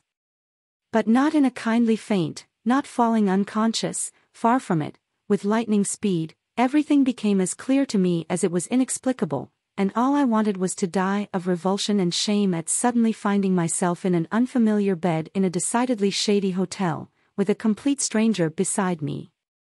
I still remember how my heart missed a beat, how I held my breath as if that would extinguish my life and above all my consciousness, which grasped everything yet understood none of it. I shall never know how long I lay like that, all my limbs icy cold. The dead must lie rigid in their coffins in much the same way. All I know is that I had closed my eyes and was praying to God, to some heavenly power, that this might not be true, might not be real. But my sharpened senses would not let me deceive myself. I could hear people talking in the next room, water running, footsteps shuffling along the corridor outside, and each of these signs mercilessly proved that my senses were terribly alert. How long this dreadful condition lasted I cannot say. Such moments are outside the measured time of ordinary life. But suddenly another fear came over me, swift and terrible. The stranger whose name I did not know might wake up and speak to me. And I knew at once there was only one thing to do. I must get dressed and make my escape before he woke. I must not let him set eyes on me again. I must not speak to him again. I must save myself before it was too late. Go away, away, away, back to some kind of life of my own, to my hotel. I must leave this pernicious place, leave this country, never meet him again, never look him in the eye, have no witnesses, no accusers, no one who knew. The idea dispelled my faintness. Very cautiously, with the furtive movements of a thief, I inched out of bed, for I was desperate to make no noise, and groped my way over to my clothes. I dressed very carefully, trembling all the time lest he might wake up, and then I had finished, I had done it. Only my hat lay at the foot of the bed on the far side of the room, and then, as I tiptoed over to pick it up, I couldn't help it. At that moment I had to cast another glance at the face of the stranger who had fallen into my life like a stone dropping off a window sill. I meant it to be just one glance, but it was curious. The strange young man who lay sleeping there really was a stranger to me. At first I did not recognize his face from yesterday. The impassioned, tense, desperately distressed features of the mortally agitated man might have been entirely extinguished. This man's face was not the same, but was an utterly childlike, utterly boyish face that positively radiated purity and cheerfulness. The lips, so grim yesterday as he clenched his teeth on them, were dreaming, had fallen softly apart, half curving in a smile. The fair hair curled gently over the smooth forehead, the breath passed from his chest over his body at repose like the mild rippling of waves. Perhaps you may remember that I told you earlier I had never before seen greed and passion expressed with such outrageous extravagance by any human being as by that stranger at the gaming table. And I tell you now that I had never, even in children whose baby slumbers sometimes cast an angelic aura of cheerfulness around them, seen such an expression of brightness, of truly blissful sleep. The uniquely graphic nature of that face showed all its feelings, at present the paradisiacal easing of all internal heaviness, a sense of freedom and salvation. At this surprising sight all my own fear and horror fell from me like a heavy black cloak. I was no longer ashamed, no, I was almost glad. The terrible and incomprehensible thing that had happened suddenly made sense to me. I was happy. I was proud to think that but for my dedicated efforts the beautiful, delicate young man lying here carefree and quiet as a flower would have been found somewhere on a rocky slope, his body shattered and bloody, his face ruined, lifeless, with staring eyes. I had saved him, he was safe. And now I looked, I cannot put it any other way, I looked with maternal feeling at the man I had reborn into life more painfully than I bore my own children. In the middle of that shabby, threadbare room in a distasteful, grubby house of assignation, I was overcome by the kind of emotion, ridiculous as you may find it put into words, the kind of emotion one might have in church, a rapturous sense of wonder and sanctification. From the most dreadful moment of a whole life there now grew a second life, amazing and overwhelming, coming in sisterly fashion to meet me. Had I made too much noise moving about? Had I involuntarily exclaimed out loud? I don't know, but suddenly the sleeping man opened his eyes. I flinched back in alarm. He looked round in surprise, just as I had done before earlier, and now he in his own turn seemed to be emerging with difficulty from great depths of confusion. His gaze wandered intently round the strange, unfamiliar room and then fell on me in amazement. But before he spoke, or could quite pull himself together, I had control of myself. I did not let him say a word, I allowed no questions, no confidences, Nothing of yesterday or of last night was to be explained, discussed, or mulled over again. "I have to go now," I told him quickly. "You stay here and get dressed. I'll meet you at 12 at the entrance to the casino, and I'll take care of everything else." And before he could say a word in reply I fled, to be rid of the sight of the room, and without turning back left the hotel whose name I did not know, any more than I knew the name of the stranger with whom I had just spent the night. Mrs. C interrupted her narrative for a moment again, but all the strain and distress had gone from her voice, like a carriage that toils uphill with difficulty but then, having reached the top, rolls swiftly and smoothly down the other side. Her account now proceeded more easily. "Well, so I made haste to my hotel through the morning light of the streets. The drop in the temperature had driven all the hazy mists from the sky above, just as my own distress had been dispelled. For remember what I told you earlier, I had given up my own life entirely after my husband's death. My children did not need me, I didn't care for my own company, and there's no point in a life lived aimlessly. Now, for the first time, a task had suddenly come my way. I had saved a human being, I had exerted all my powers to snatch him back from destruction. There was only a little left to do, for my task must be completed to the end. So I entered my hotel, ignoring the porter's surprise when he saw me returning at 9 in the morning. No shame and chagrin over last night's events oppressed me now. I felt my will to live suddenly revive, and an unexpectedly new sense of the point of my existence flowed warmly through my veins. Once in my room I quickly changed my clothes, putting my mourning aside without thinking, as I noticed only later, and choosing a lighter color instead, went to the bank to withdraw money, and made haste to the station to find out train times. With a determination that surprised me I also made a few other arrangements. Now there was nothing left to do but ensure the departure from Monte Carlo and ultimate salvation of the man whom fate had cast in my way. It is true that I needed strength to face him personally. Everything yesterday had taken place in the dark, in a vortex. We had been like two stones thrown out of a torrential stream suddenly striking together. We scarcely knew each other face to face, and I wasn't even sure whether the stranger would recognize me again. Yesterday had been chance, frenzy, a case of two confused people possessed. Today I must be more open with him, since I must now confront him in the pitiless light of day with myself, my own face, as a living human being. But it all turned out much easier than I expected. No sooner had I approached the casino at the appointed hour than a young man jumped up from a bench and made haste towards me. There was something so spontaneous, so childlike, unplanned, and happy in his surprise and in each of his eloquent movements. He almost flew to me, the radiance of a joy that was both grateful and deferential in his eyes, which were lowered humbly as soon as they felt my confusion in his presence. Gratitude is so seldom found, and those who are most grateful cannot express it, are silent in their confusion, or ashamed, or sometimes seem ungracious just to conceal their feelings. But in this man, the expression of whose every feeling God, like a mysterious sculptor, had made sensual, beautiful, graphic, his gratitude glowed with radiant passion right through his body. He bent over my hand and remained like that for a moment, the narrow line of his boyish head reverently bowed, respectfully brushing kisses on my fingers. Only then did he step back, ask how I was, and look at me most movingly.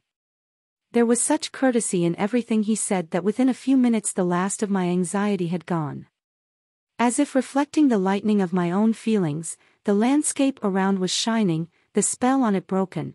The sea that had been disturbed and angry yesterday lay so calm and bright that every pebble beneath the gently breaking surf gleamed white, and the casino, that den of iniquity, looked up with Moorish brightness to the damask sky that was now swept clean.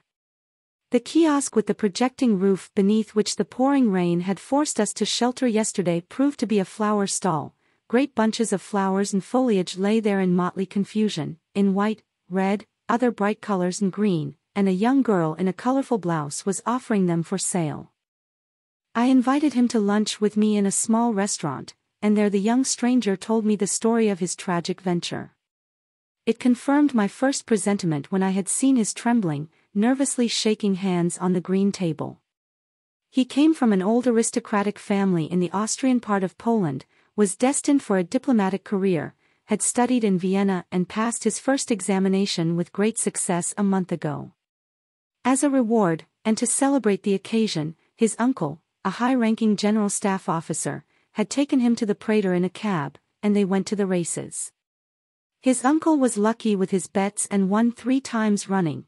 Then they ate supper in an elegant restaurant on the strength of the fat wad of banknotes that were the uncle's gains. Next day, again to mark his success in the examinations, the budding diplomat received a sum of money from his father which was as much as his usual monthly allowance. 2 days earlier this would have seemed to him a large sum, but now, seeing how easily his uncle had won money, it struck him as trifling and left him indifferent.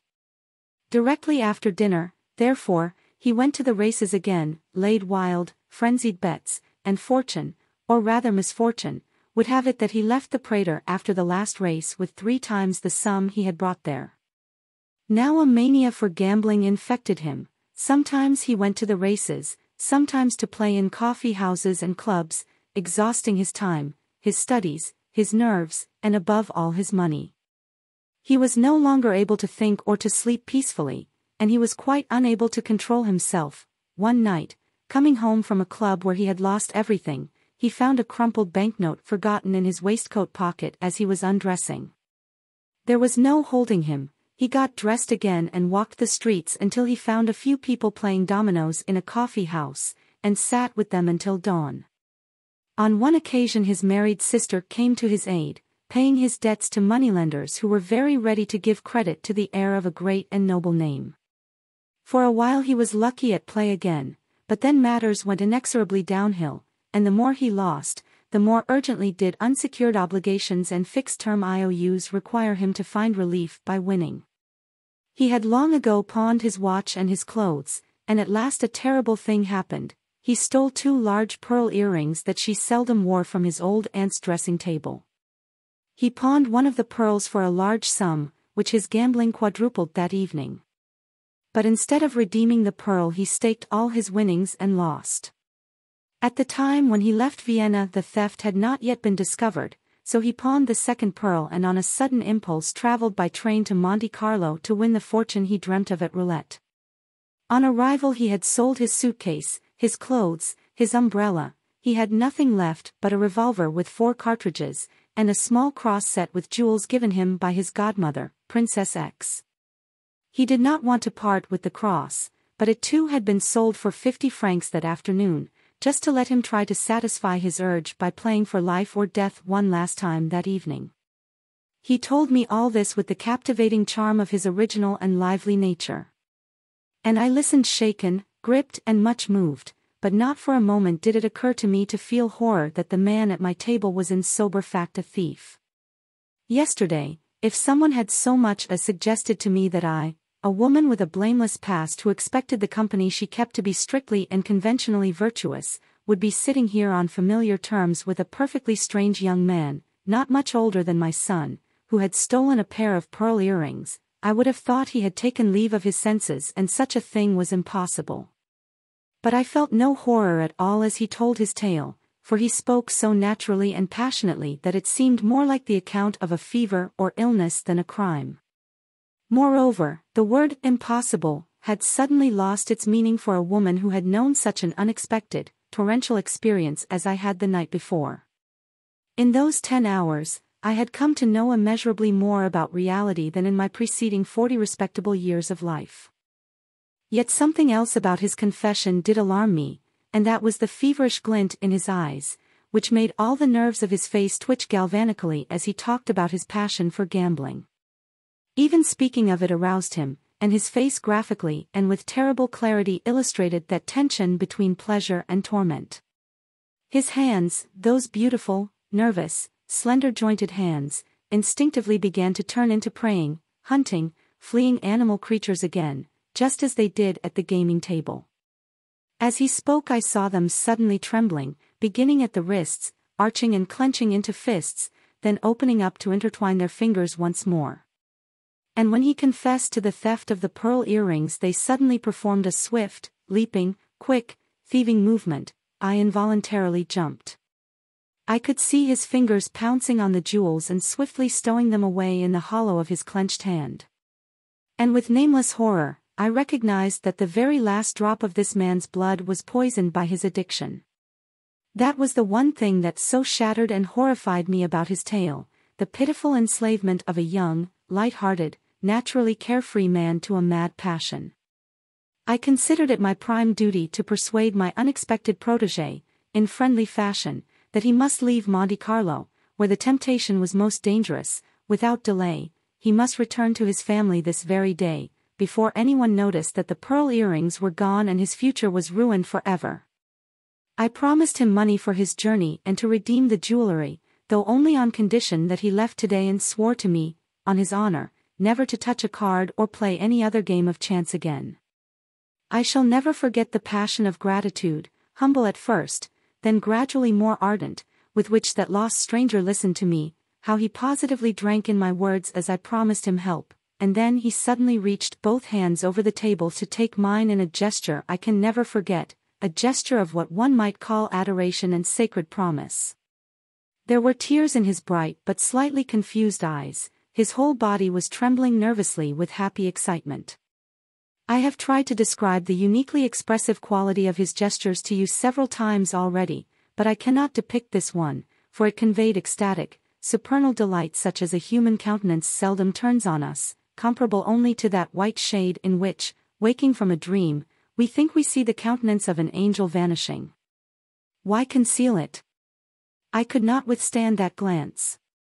Gratitude is delightful because it is so seldom found, tender feeling does one good, and such exuberance was delightfully new and heartwarming to me, sober, cool woman that I was. And with that crushed, distressed young man, the landscape itself had revived as if by magic after last night's rain. The sea, calm as a millpond, lay shining blue beneath the sky as we came out of the restaurant, and the only white to be seen was the white of seagulls swooping in that other, celestial blue. You know the Riviera landscape. It is always beautiful, but offers its rich colors to the eye in leisurely fashion, flat as a picture postcard, a lethargic sleeping beauty who admits all glances, imperturbable and almost oriental in her ever-opulent willingness. But sometimes, very occasionally, there are days when this beauty rises up, breaks out, cries out loud, you might say, with gaudy, fanatically sparkling colors, triumphantly flinging her flower-like brightness in your face, glowing, burning with sensuality. And the stormy chaos of the night before had turned to such a lively day, the road was washed white, the sky was turquoise, and everywhere bushes ignited like colorful torches among the lush, drenched green foliage. The mountains seemed suddenly lighter and closer in the cooler, sunny air, as if they were crowding towards the gleaming, polished little town out of curiosity. Stepping outside, you sensed at every glance the challenging, cheering aspect of nature spontaneously drawing your heart to her. Let's hire a carriage and drive along the Corniche, I said. The young man nodded enthusiastically. He seemed to be really seeing and noticing the landscape for the first time since his arrival. All he had seen so far was the dank casino hall with its sultry, sweaty smell, its crowds of ugly visitors with their twisted features, and a rough, gray, clamorous sea outside. But now the sunny beach lay spread out before us like a huge fan, and the eye leapt with pleasure from one distant point to another. We drove along the beautiful road in a slow carriage. This was before the days of the motor car, past many villas and many fine views, 100 times, seeing every house, every villa in the green shade of the pine trees, one felt a secret wish to live there, quiet and content, away from the world. Was I ever happier in my life than in that hour? I don't know. Beside me in the carriage sat the young man who had been a prey to death and disaster yesterday and now, in amazement, stood in the spray of the sparkling white dome of the sun above. Years seemed to have dropped away from him. He had become all boy, a handsome, sportive child with a playful yet respectful look in his eyes, and nothing about him delighted me more than his considerate attentiveness. If the carriage was going up a steep climb which the horses found arduous, he jumped nimbly down to push from behind. If I named a flower or pointed to one by the roadside, he hurried to pluck it. He picked up a little toad that was hopping with difficulty along the road, lured out by last night's rain, and carried it carefully over to the green grass, where it would not be crushed as the carriage went by, and from time to time, in great high spirits, he would say the most delightful and amusing things. I believe he found laughter of that kind a safety valve, and without it he would have had to sing or dance or fool around in some way, so happily inebriated was the expression of his sudden exuberance. As we were driving slowly through a tiny village high up on the road, he suddenly raised his hat politely. I was surprised and asked who he was greeting, since he was a stranger among strangers here. He flushed slightly at my question and explained, almost apologetically, that we had just passed a church, and at home in Poland, as in all strict Catholic countries, it was usual from childhood on to raise your hat outside any church or other place of worship. I was deeply moved by this exquisite respect for religion, and remembering the cross he had mentioned, I asked if he was a devout believer. When he modestly confessed, with a touch of embarrassment, that he hoped to be granted God's grace, an idea suddenly came to me. "Stop," I told the driver, and quickly climbed out of the carriage. He followed me in surprise, asking, "Where are we going?" I said only, "Come with me." In his company I went back to the church, a small country church built of brick. The interior looked chalky, grey and empty. The door stood open, so that a yellow beam of light cut sharply through the dark, where blue shadows surrounded a small altar. 2 candles, like veiled eyes, looked out of the warm, incense-scented twilight. We entered, he took off his hat, dipped his hand in the basin of holy water, crossed himself and genuflected. When he was standing again, I took his arm. "Go and find an altar or some image here that is holy to you," I urged him, "and swear the oath I will recite to you." He looked at me in surprise, almost in alarm. But quickly understanding, he went over to a niche, made the sign of the cross and obediently knelt down. "Say after me," I said, trembling with excitement myself, "say after me, I swear," he repeated, and I continued, "that I will never play for money again, whatever the game may be. I swear that I will never again expose my life and my honor to the dangers of that passion." He repeated the words, trembling. They lingered loud and clear in the empty interior. Then it was quiet for a moment, so quiet that you could hear the faint rustling of the trees outside as the wind blew through their leaves. Suddenly he threw himself down like a penitent and, in tones of ecstasy such as I had never heard before, poured out a flood of rapid, confused words in Polish. I did not understand what he was saying, but it was obviously an ecstatic prayer, a prayer of gratitude and remorse, for in his stormy confession he kept bowing his head humbly down on the prayer desk, repeating the strange sounds ever more passionately, and uttering the same word more and more violently and with extraordinary ardor. I have never heard prayer like that before or since, in any church in the world. As he prayed his hands clung convulsively to the wooden prayer desk, his whole body shaken by an internal storm that sometimes caught him up and sometimes cast him down again. He saw and felt nothing else, his whole being seemed to exist in another world, in a purgatorial fire of transmutation, or rising to a holier sphere. At last he slowly stood up, made the sign of the cross, and turned with an effort. His knees were trembling, his countenance was pale as the face of a man exhausted. But when he saw me his eyes beamed, a pure, a truly devout smile lit up his ecstatic face. He came closer, bowed low in the Russian manner, took both my hands and touched them reverently with his lips. "God has sent you to me." I was thanking him. I did not know what to say, but I could have wished the organ to crash out suddenly above the low pews, for I felt that I had succeeded, I had saved this man forever. We emerged from the church into the radiant, flooding light of that May-like day. The world had never before seemed to me more beautiful. Then we drove slowly on in the carriage for another 2 hours, taking the panoramic road over the hills which offers a new view at every turn. But we spoke no more. After so much emotion, any other words would have seemed an anticlimax. And when by chance my eyes met his, I had to turn them away as if ashamed, so shaken was I by the sight of my own miracle. We returned to Monte Carlo at about 5 in the afternoon. I had an appointment with relatives which I could not cancel at this late date. And in fact I secretly wished for a pause in which to recover from feelings that had been too violently aroused. For this was too much happiness. I felt that I must rest from my overheated, ecstatic condition. I had never known anything like it in my life before.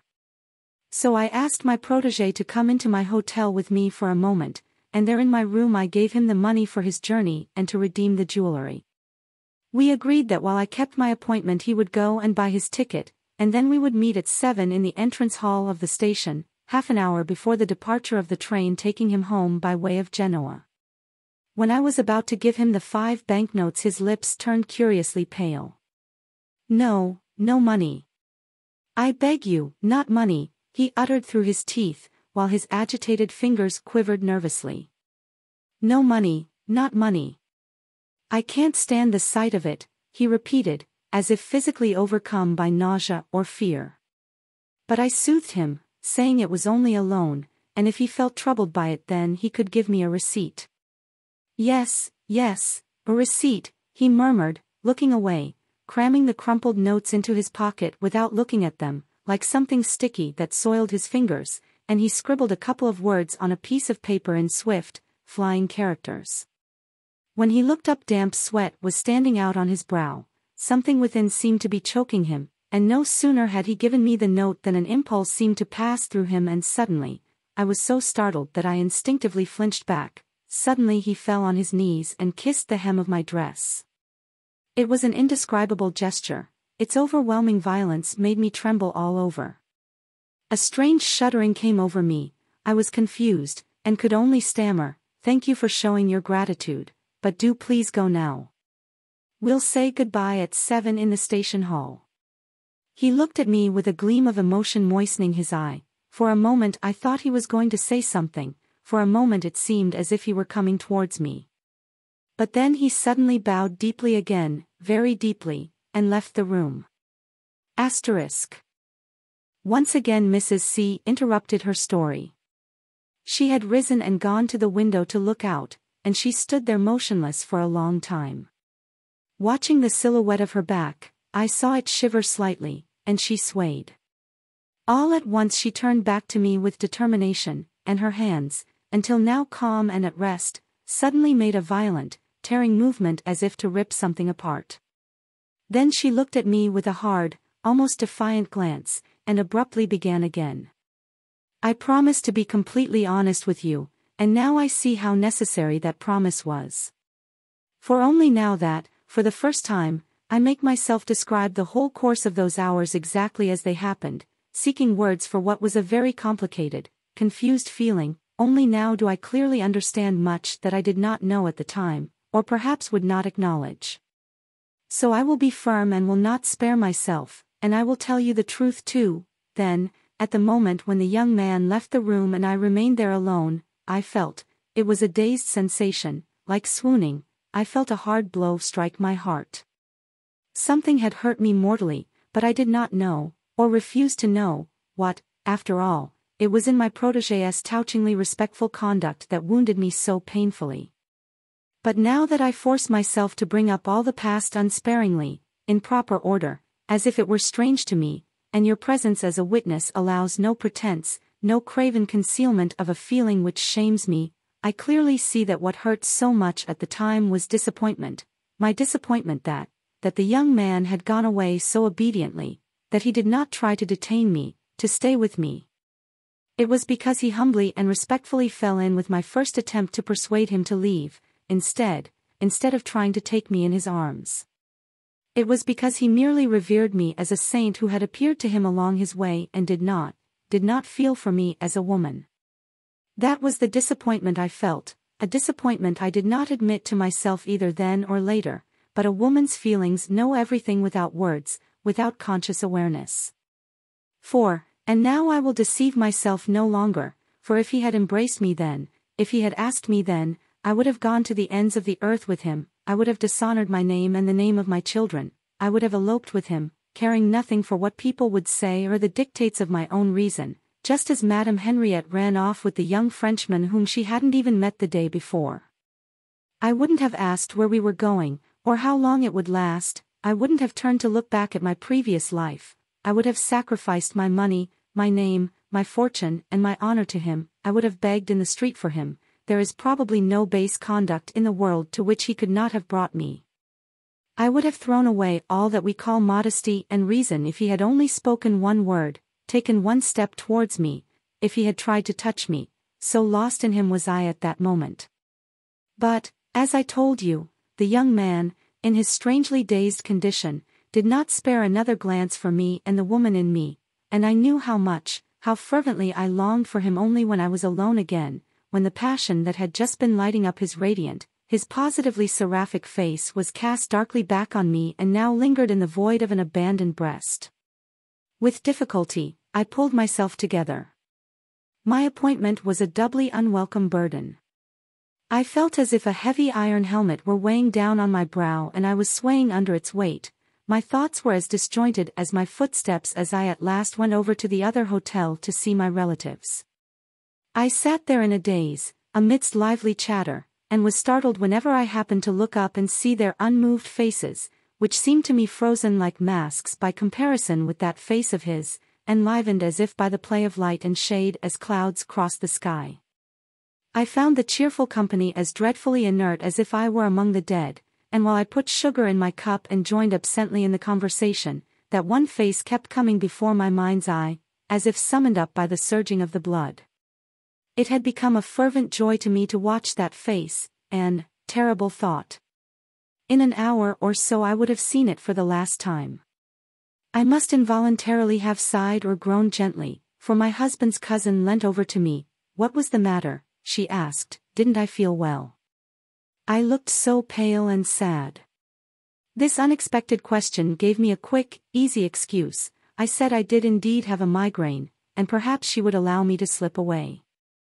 Thus restored to my own company, I hurried straight to my hotel.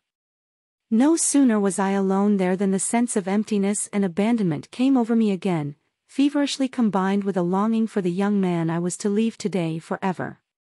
I paced up and down the room, opened shutters for no good reason, changed my dress and my ribbon, suddenly found myself in front of the looking-glass again, wondering whether, thus adorned, I might not be able to attract him after all. And I abruptly understood myself, would do anything not to lose him. Within the space of a violent moment, my wish turned to determination. I ran down to the porter and told him I was leaving today by the night train. Now I had to hurry. I rang for the maid to help me pack. Time was pressing, and as we stowed dresses and small items into my suitcases I dreamt of the coming surprise. I would accompany him to the train, and then, at the very last moment, when he was giving me his hand in farewell, I would suddenly get into the carriage with my astonished companion. I would spend that night with him, and the next night, as long as he wanted me. A kind of enchanted, wild frenzy whirled through my blood. Sometimes, to the maid's surprise, I unexpectedly laughed aloud as I flung clothes into the suitcases. My senses, I felt from time to time, were all in disorder. And when the man came to take the cases down I stared at him strangely at first. It was too difficult to think of ordinary matters while I was in the grip of such inner excitement. Time was short, it must be nearly 7, leaving me at most 20 minutes before the train left, but of course, I consoled myself, my arrival would not be a farewell now, since I had decided to accompany him on his journey as long and as far as he would have me. The hotel manservant carried the cases on ahead while I made haste to the reception desk to settle my bill. The manager was already giving me change. I was about to go on my way, when a hand gently touched my shoulder. I gave a start. It was my cousin, concerned by my apparent illness. She had come to see how I was. Everything went dark before my eyes. I did not want her here. Every second I was detained meant disastrous delay, yet courtesy obliged me at least to fall into conversation with her briefly.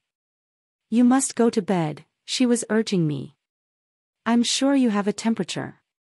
And she could well have been right, for the blood was pounding at my temples, and sometimes I felt the blue haze of approaching faintness come over my eyes. But I fended off her suggestions and took pains to seem grateful, while every word burned me, and I would have liked to thrust her ill-timed concern roughly away. However, she stayed and stayed and stayed with her unwanted solicitude, offered me eau de cologne, would not be dissuaded from dabbing the cool perfume on my temples herself. Meanwhile, I was counting the minutes, thinking both of him and of how to find an excuse to escape the torment of her sympathy. And the more restless I became, the more alarming did my condition seem to her. Finally she was trying, almost by force, to make me go to my room and lie down. Then, in the middle of her urging, I suddenly saw the clock in the hotel lobby. It was 2 minutes before 7:30, and the train left at 7:35. Brusquely, abruptly, with the brutal indifference of a desperate woman, I simply stuck my hand out to my cousin. "Goodbye, I must go."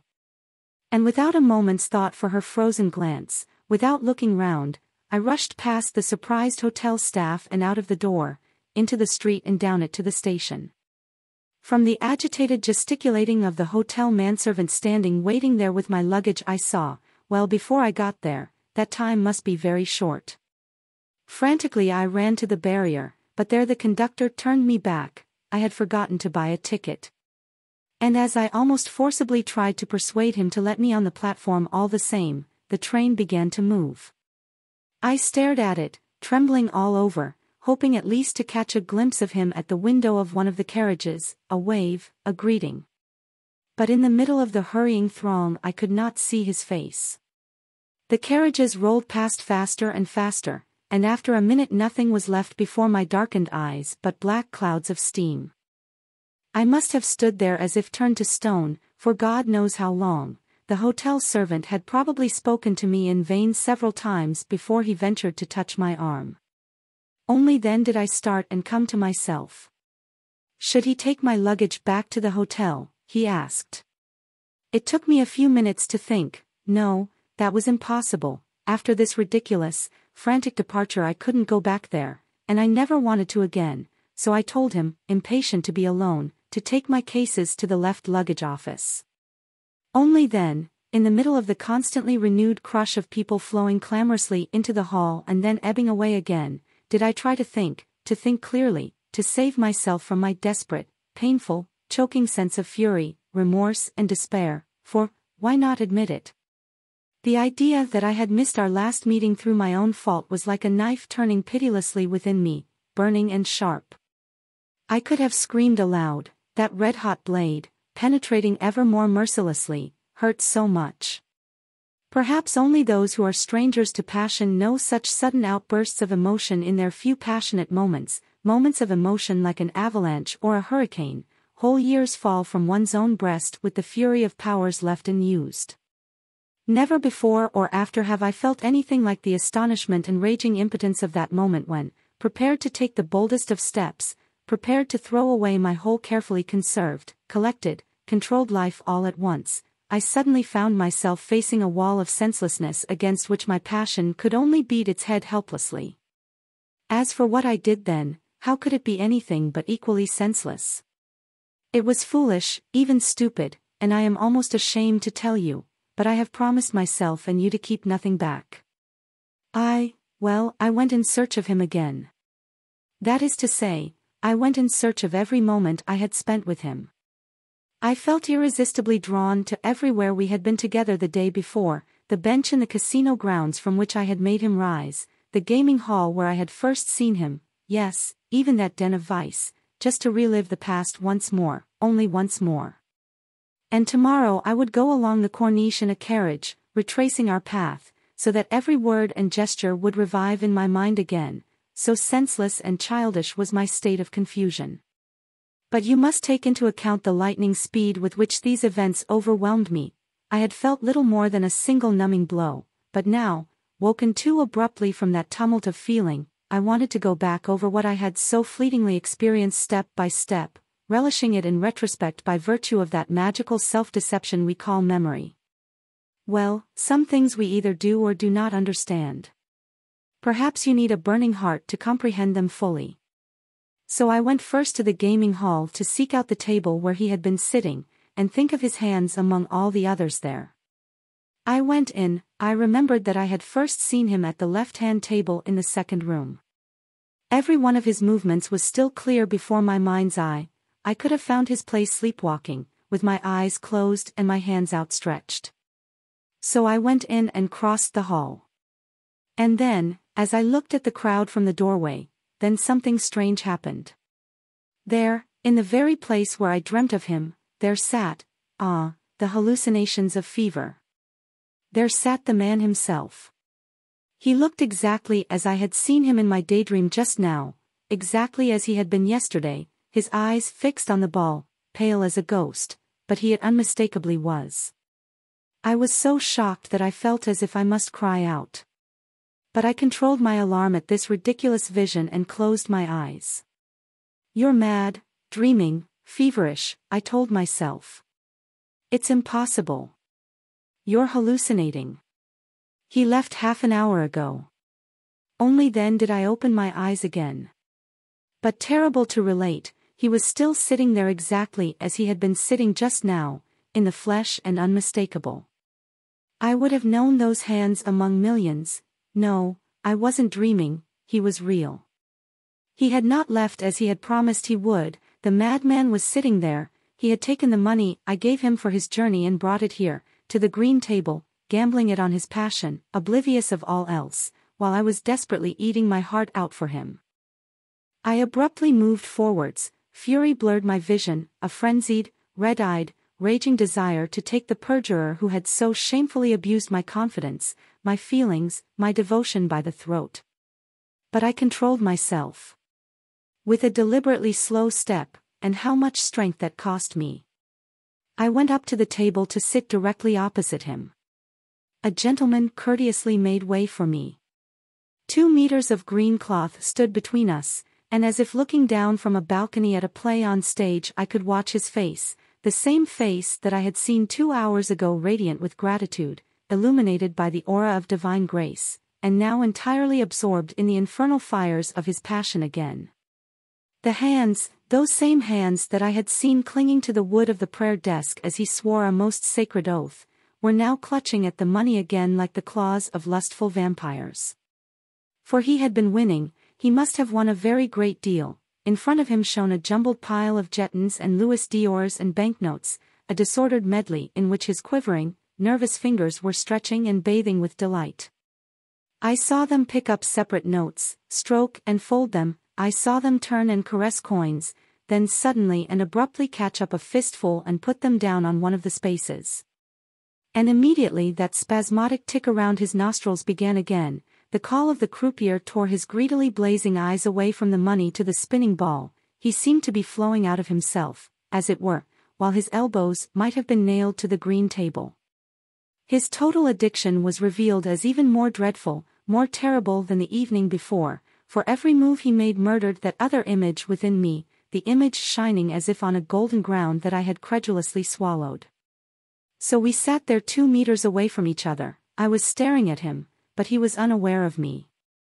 He was not looking at me or anyone else, his glance merely moved to the money, flickering unsteadily with the ball as it rolled back to rest.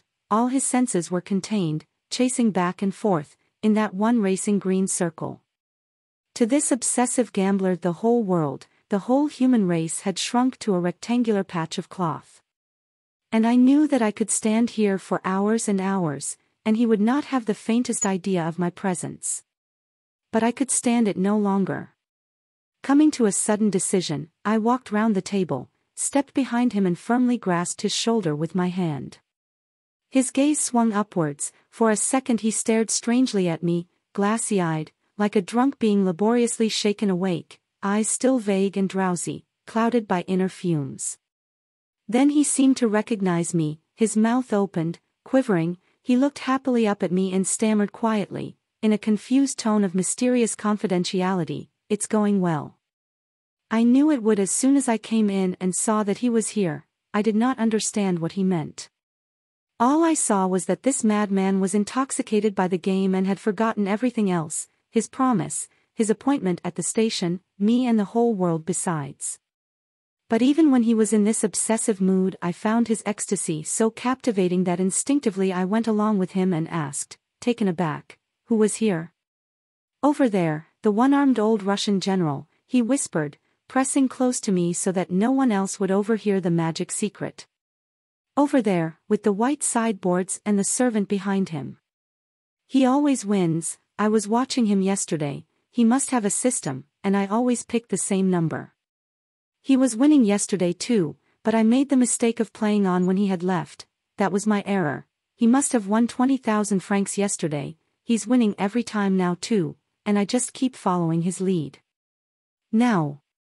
He broke off in mid-sentence, for the hoarse-voiced croupier was calling his fates votre jeu, and his glance was already moving away, looking greedily at the place where the white-whiskered Russian sat, nonchalant and grave, thoughtfully putting first one gold coin and then, hesitantly, another on the fourth space. Immediately the fevered hands before me dug into the pile of money and put down a handful of coins on the same place. And when, after a minute, the croupier cried, 0, and his rake swept the whole table bare with a single movement, he stared at the money streaming away as if at some marvel. But do you think he turned to me? No, he had forgotten all about me. I had dropped out of his life. I was lost and gone from it. His whole being was intent only on the Russian general who, with complete indifference, was hefting 2 more gold coins in his hand, not yet sure what number to put them on. I cannot describe my bitterness and despair. But think of my feelings, to be no more than a fly brushed carelessly aside by a man to whom one has offered one's whole life. Once again that surge of fury came over me. I seized his arm with all my strength. He started. You will get up at once. I whispered to him in a soft but commanding tone. Remember what you swore in church today, you miserable perjurer. He stared at me, perplexed and pale. His eyes suddenly took on the expression of a beaten dog, his lips quivered. All at once he seemed to be remembering the past, and a horror of himself appeared to come over him. Yes, he stammered. Oh, my God, yes, I'm coming, oh, forgive me. And his hand was already sweeping the money together, fast at first, gathering it all up with a vehement gesture, but then gradually slowing down, as if coming up against some opposing force. His eyes had fallen once more on the Russian general, who had just made his bet. Just a moment, he said, quickly throwing 5 gold coins on the same square. Just this one more time. I promise you I'll come then, just this one more game, just. And again his voice fell silent. The ball had begun to roll and was carrying him away with it. Once again the addict had slipped away from me, from himself, flung round with the tiny ball circling in the smooth hollow of the wheel where it leapt and sprang. Once again the croupier called out the number, once again the rake carried his 5 coins away from him. He had lost. But he did not turn round. He had forgotten me, just like his oath in the church and the promise he had given me a minute ago. His greedy hand was moving spasmodically towards the dwindling pile of money again, and his intoxicated gaze moved only to the magnet of his will, the man opposite who brought good luck. My patience was at an end. I shook him again, hard this time. Get up at once. Immediately. You said one more game. But then something unexpected happened. He suddenly swung round, but the face looking at me was no longer that of a humbled and confused man, it was the face of a man in a frenzy, all anger, with burning eyes and furiously trembling lips. Leave me alone, he spat.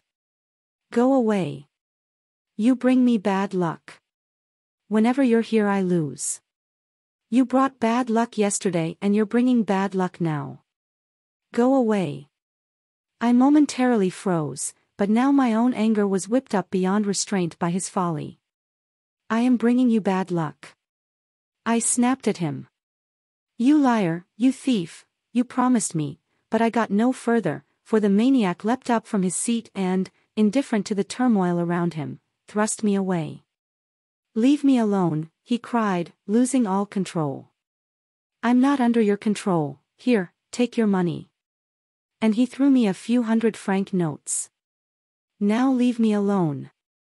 He had been shouting out loud like a madman, ignoring the 100 or so people around us. They were all staring, whispering, pointing, laughing, other curious onlookers even crowded in from the hall next door. I felt as if my clothes were being torn from my body, leaving me naked before all these prying eyes. "Silence, Madame, s'il vous plaît," said the croupier in commanding tones, tapping his rake on the table. He meant me, the wretched creature meant me. Humiliated, overcome by shame, I stood there before the hissing, whispering curious folk like a prostitute whose customer has just thrown money at her. 200, 300 shameless eyes were turned on my face, and then, as I turned my gaze evasively aside, overwhelmed by this filthy deluge of humiliation and shame, my own eyes met two others, piercing and astonished. It was my cousin looking at me appalled, her mouth open, one hand raised as if in horror.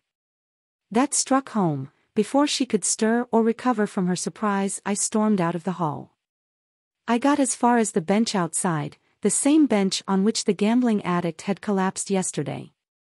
I dropped to the hard, pitiless wood, as powerless, exhausted and shattered as he had been. All that is 24 years ago, yet when I remember the moment when I stood there before 1,000 strangers, lashed by their scorn, the blood freezes in my veins. And once again I feel, in horror, how weak, poor and flabby a substance whatever we call by the names of soul, spirit or feeling must be after all, not to mention what we describe as pain, since all this, even to the utmost degree, is insufficient to destroy the suffering flesh of the tormented body entirely, for we do survive such hours and our blood continues to pulse, instead of dying and falling like a tree struck by lightning. Only for a sudden moment, for an instant, did this pain tear through my joints so hard that I dropped on the bench breathless and dazed, with a positively voluptuous premonition that I must die. But as I was saying, pain is cowardly, it gives way before the overpowering will to live which seems to cling more strongly to our flesh than all the mortal suffering of the spirit. Even to myself, I cannot explain my feelings after such a shattering blow, but I did rise to my feet, although I did not know what to do. Suddenly it occurred to me that my suitcases were already at the station, and I thought suddenly that I must get away from here, away from this accursed, this infernal building. Taking no notice of anyone, I made haste to the station and asked in the next train for Paris left. At 10 o'clock, the porter told me, and I immediately retrieved my luggage. 10 o'clock, so exactly 24 hours had passed since that terrible meeting, 24 hours so full of changeable, contradictory feelings that my inner world was shattered forever.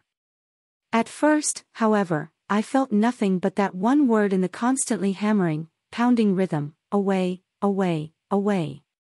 The pulses behind my brow kept driving it into my temples like a wedge, away, away, away. Away from this town, away from myself, home to my own people, to my own old life. I traveled through the night to Paris, changed from one station to another and traveled direct to Boulogne, from Boulogne to Dover, from Dover to London, from London to my son's house, all in one headlong flight, without stopping to think or consider, 48 hours without sleep, without speaking to anyone, without eating, 48 hours during which the wheels of all the trains rattled out that one word, away, away, away. When at last I arrived unexpectedly at my son's country house, everyone was alarmed. There must have been something in my bearing and my eyes that gave me away.